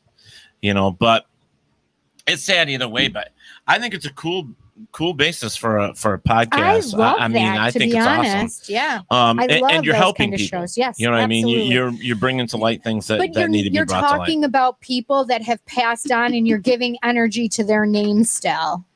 That's that's the whole thing. You talked about numbers before. It's like we don't care about the numbers. We just want people to enjoy the content of what we're putting out because we enjoy doing it. But we also are on this, that we have this, I think, due diligence in a way to talk about these cases that people have forgotten, or people just, you know, it didn't happen to me, so it really doesn't affect me. Like we just, we have an episode coming out tomorrow, but it's from Annie did a live show a few weeks ago. She does Serial Spirits live on Facebook through Paranormal Warehouse. You actually get to interact, you know, like this show.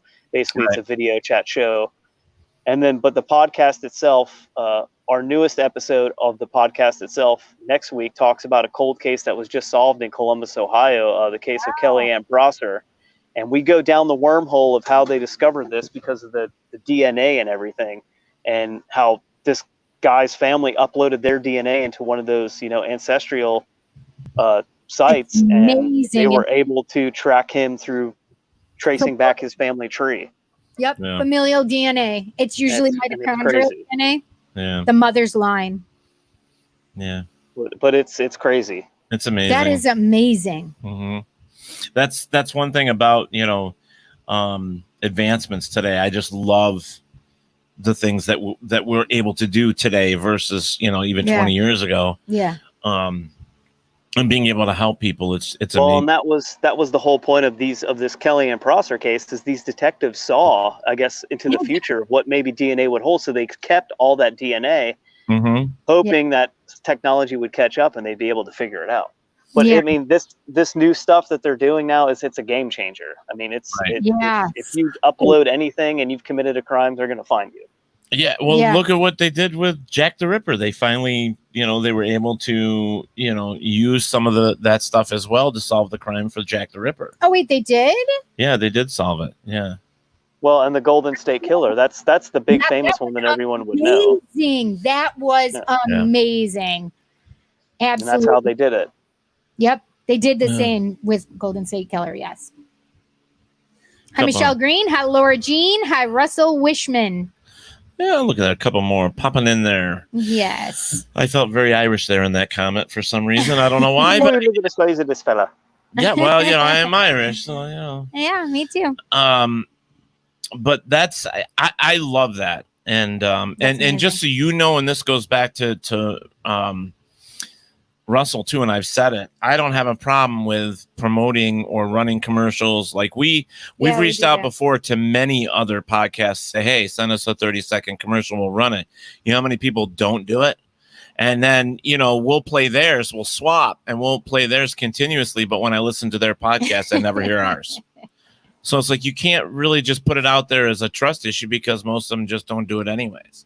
But I usually like do, credits for the show every week. And I usually put, hey, this is the podcast that you heard the promos for. And usually it's their Twitter, where you can find them really quick.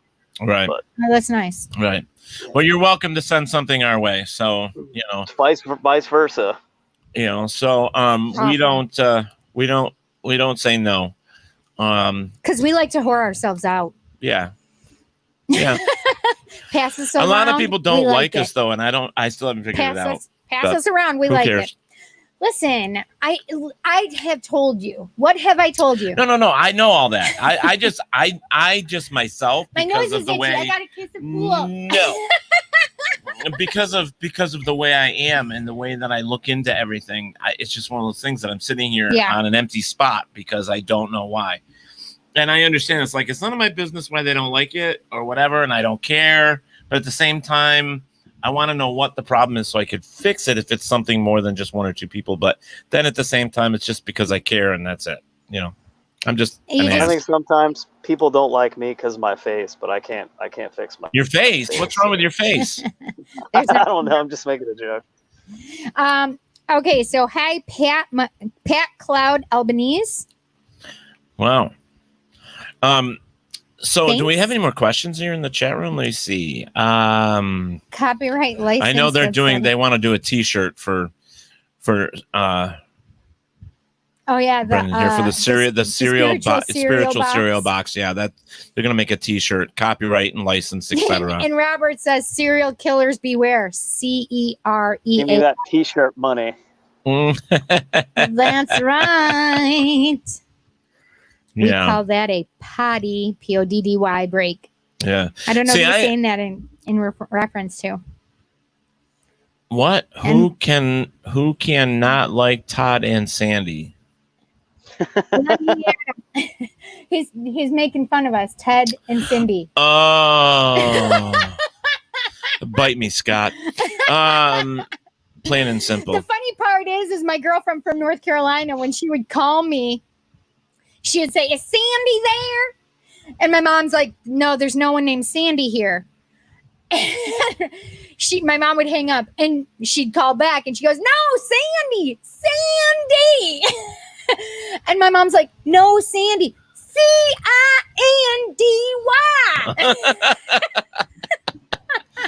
Oh my gosh. Yeah, it was hysterical. You're nuts. Rascal. The paranormal. I mean, this is something that at least with me, it's like we have not been on an investigation in a while because of the whole COVID thing, and the only way that we can get any type of any of it in is just by talking about it. You know what I mean? To make us even feel like we're doing anything worthwhile with it. Yeah. But it'll cost you, Ted. Yeah, I see that. And no, if you're gonna bite me, it's not costing. No. It's just one of those things. It's a pay per bite. It's pay per bite. There you go.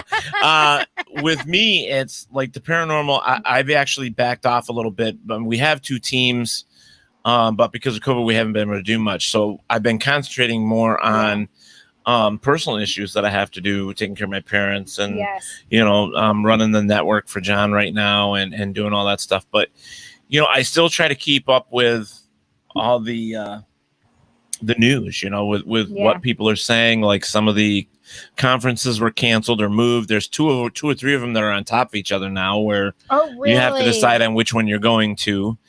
And there's a lot of stuff like that happening. But the current events with the paranormal, I think some of it's either gone way left or way right. And it's like right now it's do what you need to do for yourself and what you believe. Just keep your notes, keep your records, your own stuff, and keep pushing forward. Eventually, I think people, when you've been in it for a long time, you sit back and you'll be like, is this enough? Is this enough?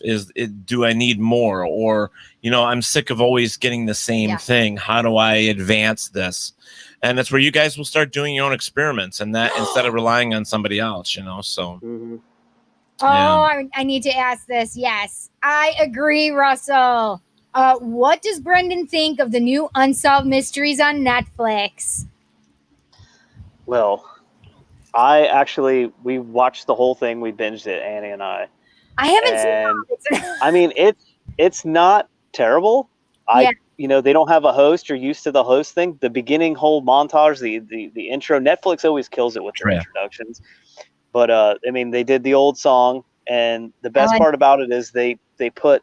If anybody who hasn't seen it yet, but you're going to get spoiler here, they put like a ghostly image almost of Robert Stack behind the thing, and that was like awesome that they paid homage to him. But there's no host, and I don't know if they don't have a host because they don't want anyone to fill Robert Stack's. Come on, you can't fill his shoes. No, you can't. But the stories that they did some really interesting stories. And if you guys have watched The Tiger King,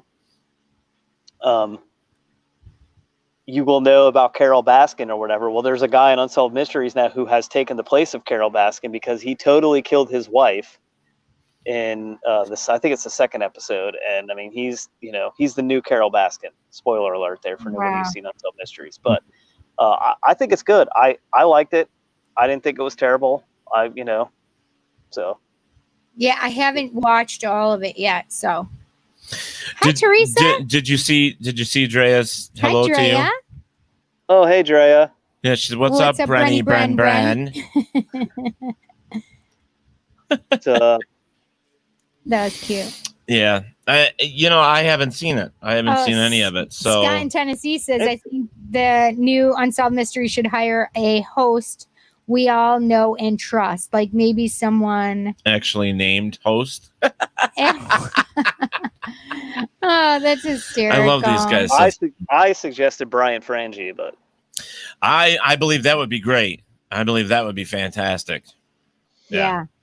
No more. What is his name? Steve Harvey. I'm sick of Steve Harvey.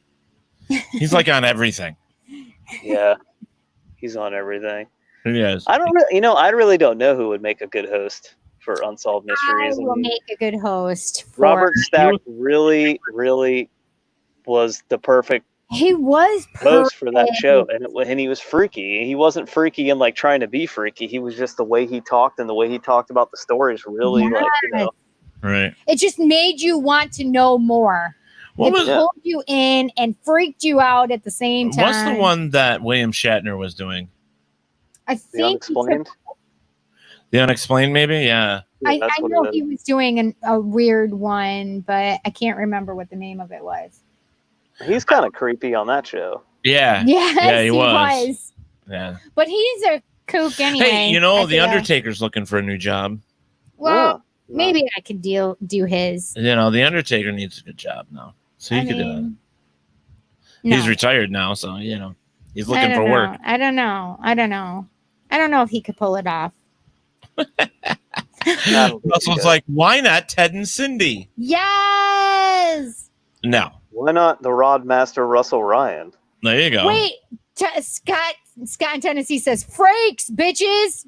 I know who he's talking about. That's number one. There you go. Actually, that wouldn't be bad. That wouldn't be bad. That wouldn't be terrible. Question for Brendan. Why do you think Southern Ohio and across the border in Northern West Virginia would have a greater share of cryptid creatures compared to other places in the U.S.? I wonder if it would be be Appalachian Mountains.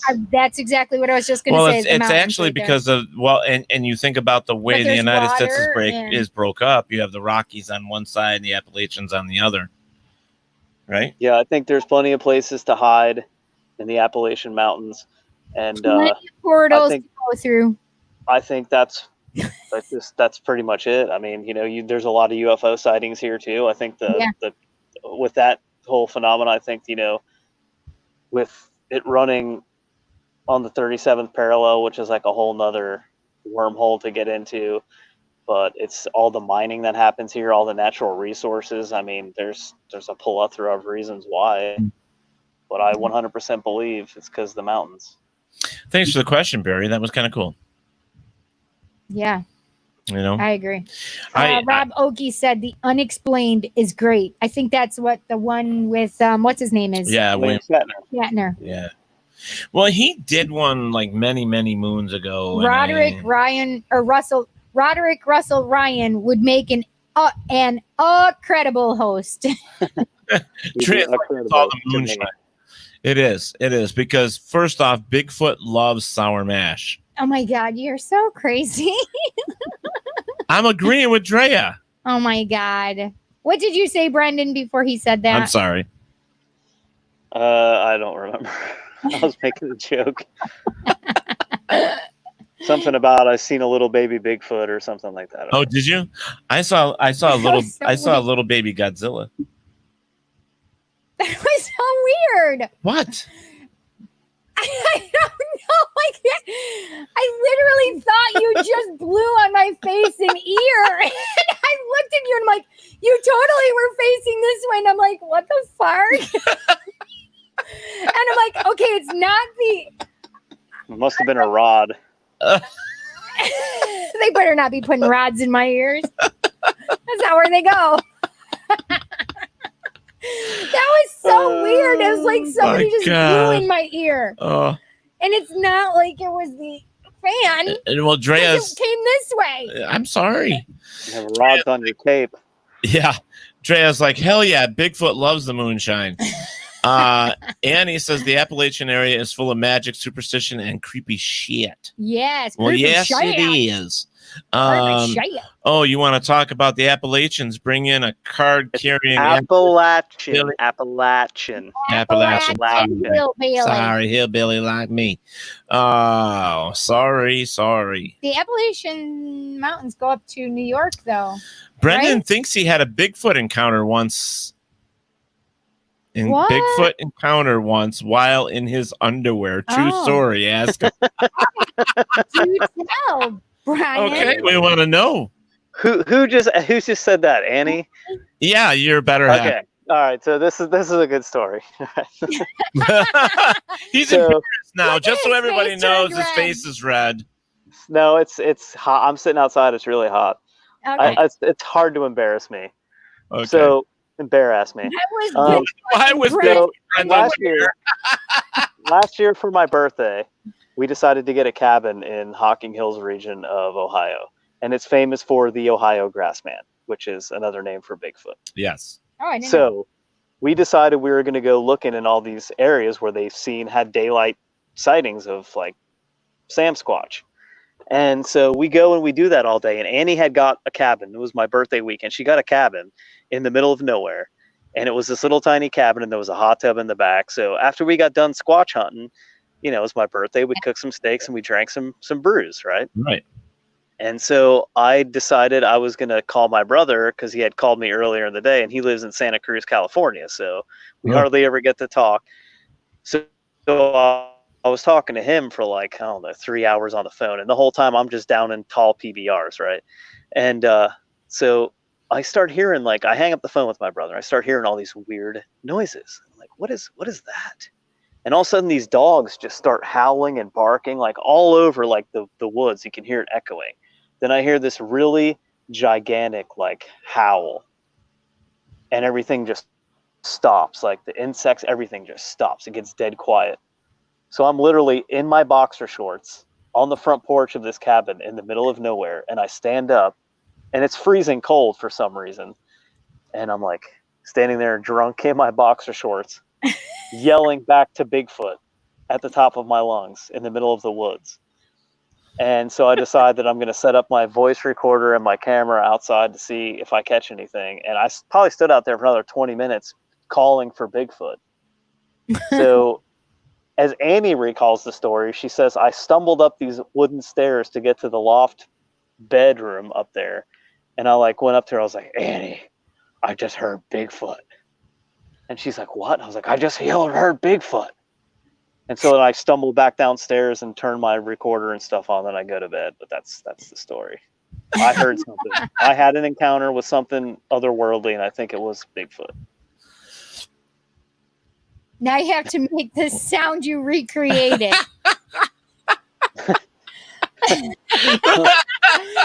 The neighbors are probably going to get mad, but okay, here we go.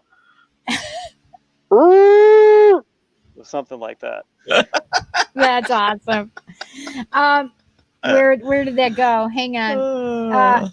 Drea says, if you pronounce it wrong, they'll throw an apple at you. Nice. Barry says, that was like a dad joke. Emergency room from the Appalachian emergency room from SNL. Way too funny. Yeah. That's hysterical. No, that's a good story though, because that's fantastic. If you ever get the opportunity to talk with Trent Nielsen from Naked and Afraid, he'll tell you his Bigfoot story. Yeah, I'll have to do that because that's one of our shows we watch all the time, Naked and Afraid. Yeah, well, I have his number personally, so you should have him on your show. Trent is awesome. Trent is awesome. Yeah, he's a really cool guy, and he's a squatcher. Yes, he is. He is a squatcher. Cool. Yes. Yes. But he's had some really amazing experiences, and the one with Bigfoot was a great story. Great story. Joke. So, and I'm not going to spoil it for you. So. Yeah. Okay, good. Yeah. So, but Russell comes in and he peeks in on us from time to time with our stories. So he probably knows it already. So he's a peeper. He's a peeper. Barry Martz says that Trent's Bigfoot story is awesome. Yeah. Scott in Tennessee, drunk, yelling in your underoos. That's actually typical Appalachian Bigfoot encounter. Hysterical. God, these guys are great. So you guys crack me up. Yeah. So, we've got about 10 minutes here. So, y'all, if you got some questions or anything like that, please, let's get them together. Let's get them to him. Listen, how many people actually had underoos? I had underoos. You had underoos? Yes, I sure did. Listen, I had Wonder Woman underoos. We're going underoos. from Bigfoot to underoos. Well, because I had Star Wars. I had Darth Vader underoos. Scott brought it up. He-Man. Actually, me and Annie are auctioning off those pair of boxers that I was standing out drunk in. They probably have a stain. No, they're stain free. I was just thinking, if you're sitting there yelling back at Bigfoot, he's probably pooping himself. No. Do you remember what you were yelling at Bigfoot? Yeah, I was yelling. I was making Bigfoot call. I actually looked up. This is the funny part of the story too. I actually looked up how to call for the Ohio Grassman, and Bobo popped up, and he starts doing his howls or whatever, and I'm like, oh, I guess I gotta yell like Bobo. And if anybody doesn't know, Bobo's a famous Bigfoot guy. Yeah. And he's actually good friends with Huckleberry, who is from Mountain Monsters. You guys know Huckleberry, right? I actually had the opportunity to meet Huckleberry at Mothman Festival last year. He's a cool guy, and he told me a story how he got Bobo drunk on moonshine. But that's a story for another day. And he does all these weird calls Bobo does. So I was trying to mimic Bobo, and I sounded like a dying elk or something. Oh no! Didn't sound like a Bigfoot mating call. So Russell just said, "Stop advertising them. I'm the high bidder. I'm still the high bidder." Those underoos. But we're also getting a question here. What do you think about the Trans-Allegheny Asylum? I've never been there. Honestly, I've never been there. Annie has. I know. I've never been there. I can't. I've been to Moundsville Prison a couple times. Right. Which I've never been to Trans-Allegheny. Moundsville Penitentiary. That's a really cool place. Really cool place. A wet huckleberry? Question mark. What does that mean, Scott? A wet huckleberry. A wet huckleberry. Hell yeah. Oh wait, what? If you've never seen Mountain Monsters, then you don't know what a huckleberry is. Yeah, I've only seen like one or two of those shows. Larry, Mountain Monsters is great. Melissa? People bash it, but it's a great fun. show. No, it's funny. Yeah, they're funny guys. Buck is. I don't even know what to say about Buck. I don't have cable anymore. Yeah. I have Netflix. I don't have cable either. I have satellite. Well, that's the same. No, it's not. It's the same but different. No, it's the same but different. Because they have those channels. You know what I'm saying? Well, you need to stream some Mountain Monsters. There you go. What's that? You need to get on the bandwagon. You need to stream some Mountain Monsters. Well, can I stream it on Netflix? Yeah. Oh wait, I can? I think so. Or you could get Sling TV.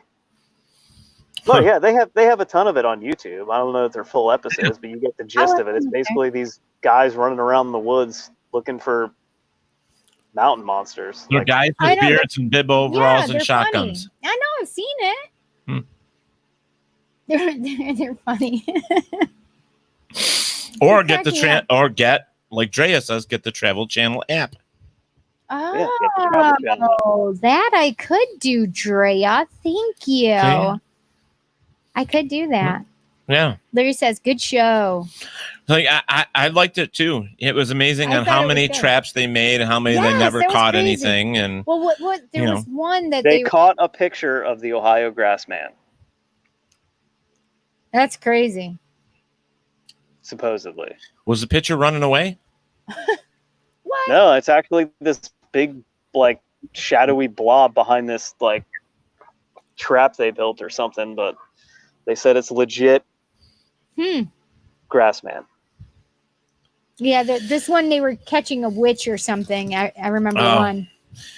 Catching a witch? Yeah, I think they were catching a witch. They were There was like 3 locations, and they were all. Oh yeah, it was the Dark Forest episodes. Yeah, Dark Forest. That's what I was thinking about. Yeah.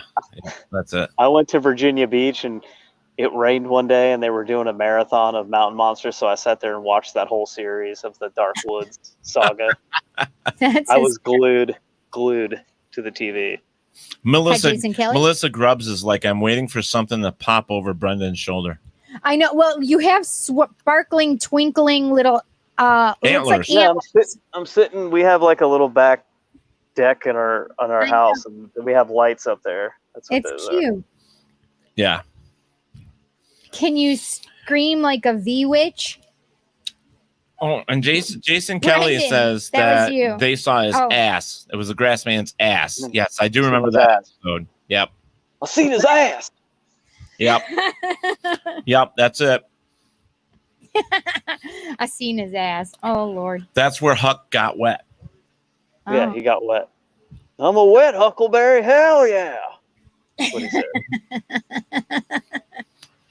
Who was the other one? Who was the one with the white beard? I can never remember his name. Trapper? No, Trapper died. Yeah, I was gonna say, didn't one of them die? Trapper just died. I think the beginning of this year, or was it the end of last year? I think it was the end of last year. What is the guy with the gray beard? The gray beard. The older guy. The older guy looks like. What is his name? Jerry. Not Jerry. Russell needs to chime in there. Oh, Ohio Grassman. No, what's the name of the guy? Jeff the researcher. Jeff. I knew it started with a J. My name is Jeff. My name is Jeff. So funny. That episode where he peed his pants was so funny. Oh, listen, I said it wrong. It's Ohio Grassman. Ohio Grassman. Hey, Russell Ryan, when you coming back on Paratalk? Ryan Russell. Russell Ryan. Russell Ryan. Just so Teddy can slaughter your name again. Yeah, I want to do it on purpose. That's funny shit. That's funny shit. Well, right I'm going there. to tell you, I've had a lot of fun tonight. This has been I hope fun. you've Me had too. You know, this has been great. Fun show. Yeah, and I hope you'll come back. You know, Definitely. and bring Anytime. with you. Let's do both at the same if time. you have both of us on here, it'll be even better. Even better. There you go. So then, Oh my God, that would be amazing. that's what we He's want. the best. She's the best. Aw, that's so He cute. keeps that up, I and wanna he's going to see- get a little nookie He tonight. might get a little lucky. I'm just saying. Just saying. Who's that? That was a heartbeat, friend. It was a heartbeat. Yeah. Whenever you will have me, he says. Here. Yes. I don't have a problem. I think we should let's get like the Unbelievers podcast. Let's get his podcast and our podcast and do a 3-way. A 3-way? A 3-way. All right. Yeah. Dang. Yeah. Wouldn't that be cool to get us all on the same thing? Get all of us. Talking dirty to me now. Uh-huh. I'm sorry. He's not sorry. But yeah, he says, whenever you boy. will have me. Yes, Russell. We'll figure Always, something out. We'll have Russell. you back. We should get a whole bunch of us together on here. Oh my God, it's so fun. StreamYard went to 10 people now. Shit, what? Yeah, they went to 10 people like Zoom. So yeah, we can do that. I'm screaming. Russell's like menage a pod. Yes. And Annie's like, wow, chicka, wow, wow. There's your girlfriend, wow, chicka, wow, That's wow. right, Annie. Brown chicken, brown cow. You Jinx, Yeah. Russell Ryan. Yeah. Well, you know, Rub guys, heads. we got to get out of here, but we got a couple minutes. But I want some salty do me a something or favor, another's. plug whatever socials you got right now. Your Any social socials, things, any events where coming people, up. anything that you got where What you people got? can check you out. Yeah, you can check out our podcast, Serial Spirits, not cereal like you eat, like cereal like killer. Serial Spirits. Starts with an S, not a C. Right. Yeah, and we are on all your podcast apps, and we come out with a new episode every Wednesday. We have a new episode that drops. Annie does a live show on Tuesdays on paranormalwarehouse.com's Facebook page. It streams from there. This week, tomorrow at 7:00 p.m. Eastern Standard Time, she has Mike Couch, who is from the Lost Limbs Foundation. He's going to be on. He's the owner of the Rhodes Hotel. She'll be talking to him next Tuesday on Serial Spirits Live. She has our good buddy Chad Lindbergh.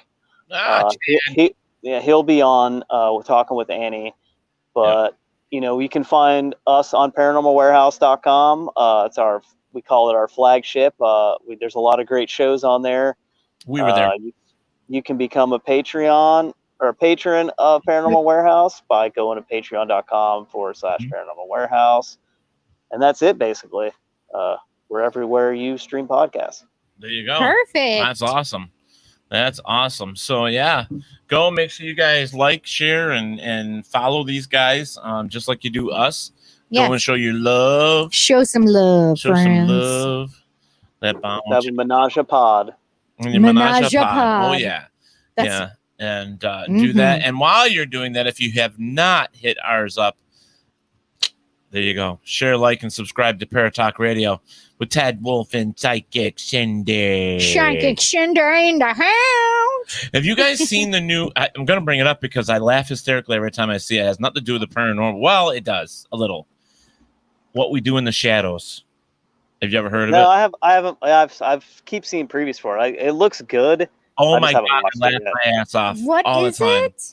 It's called What We Do in the Shadows, and it's about these four vampires. It's like 3 real vampires, and then the 4th is like an energy vampire. Okay. And so he goes to work. He's like These are real people? No, they're Oh, playing. it's a game. Or a show. It's a show, but it's fun. And they have Guillermo Guillermo. I can't even say his name. Anyways, he's like the caretaker. Yeah.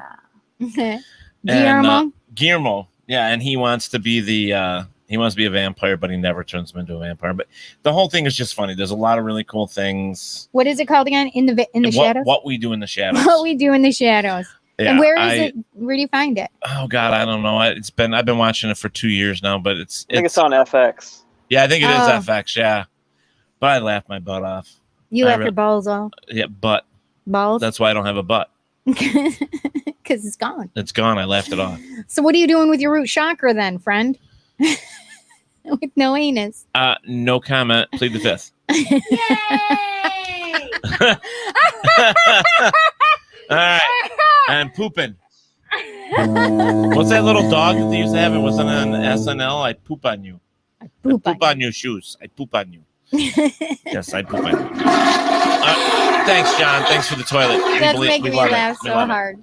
Okay, so guys, Cindy, what do you have going on this week? This week, I have coming up. I have tomorrow during the day. Taco Tuesday, as Teddy likes to call it. I have 2 questions for $15 all day Tuesday. And then at 7 p.m., I am doing Tarot Taco Tuesday. Just Tarot Tuesday at 7 o'clock. There's no guacamole. Guacamole. Sorry, never mind. So you're doing your new show on Thursday. And my new show will be on Thursday. I just have to figure out what I'm doing. That's right. Check it out on WLFE-DB.com. Yes, brand new. It will air on YouTube. It won't be on the Psychic Cindy. It will be on a happy medium. YouTube. On YouTube. Scratcher? I'll have to figure out what to do for Facebook. Well, thank you, Barry. It was a great show. We loved it. Thanks, thank you, Barry. I can actually walk you through some of that stuff when you're ready. I don't know if I want to make a whole new Facebook. Well, if you don't want to do it this week, you just let me know. You're forcing me, and I like it. You like it? Okay. I like it. All right, so force me, I like it. That sounded super creepy. That just sounded really bad. So watch Cindy's new show come Thursday. Also tomorrow night on Talk with Teddy. Yeah. Which is also on WLFE and Talk with Teddy Facebook and WLFE YouTube and all that other stuff. And all that. It's on all those other access points. Spotify, all that shit. We have Nashville recording artist and freshly signed with I don't know, John, when did Eric sign? It's been a while. But anyways, we have Eric Van Houten. He was from the Buffalo area. Oh, nice. Very nice. Is a country artist and a singer, so he will be on Talk with Teddy tomorrow evening. Yay, very fun. Hi, Chanel. Yep, so that's what we'll be doing come Tuesday. Wait, Chanel says your new show during my show? I don't know. Well, she does competition. That's it. She does her stones, her gems. Yeah, so Chanel, you have to check Chanel out. She does stones. Yeah, Chanel Fletcher. I love it. You can just work with her and figure it out. Whatever. Yeah, you'll have to tell me when you go live, Chanel. There you go. All right, guys, we've had a wonderful time here. With Brendan. It was fun. We are going to bring him back with his lovely girlfriend Annie. Yes, we're going to do that sometime here soon, as well as bringing Russell Riot. Oh my gosh, Russell Riot. Yes. Get Russell Ryan back here. I hope you're recording this shit, by the way. Shit. But we had a blast, and so much as fun. always, we love you guys, and don't forget to take care of each other, take care of your neighbors. Yes. And remember, wherever there is darkness, there's always delight. Thanks, guys. Thank you for listening to Paratalk Radio with Ted Wolf and Psychic Cindy. Catch us next Monday for another fantastic guest. Please check out our show as well as others on the WLFE DB Radio Network. And remember, like, follow, and share with everyone. Join us at WLFE-DB.com for upcoming shows and so much more.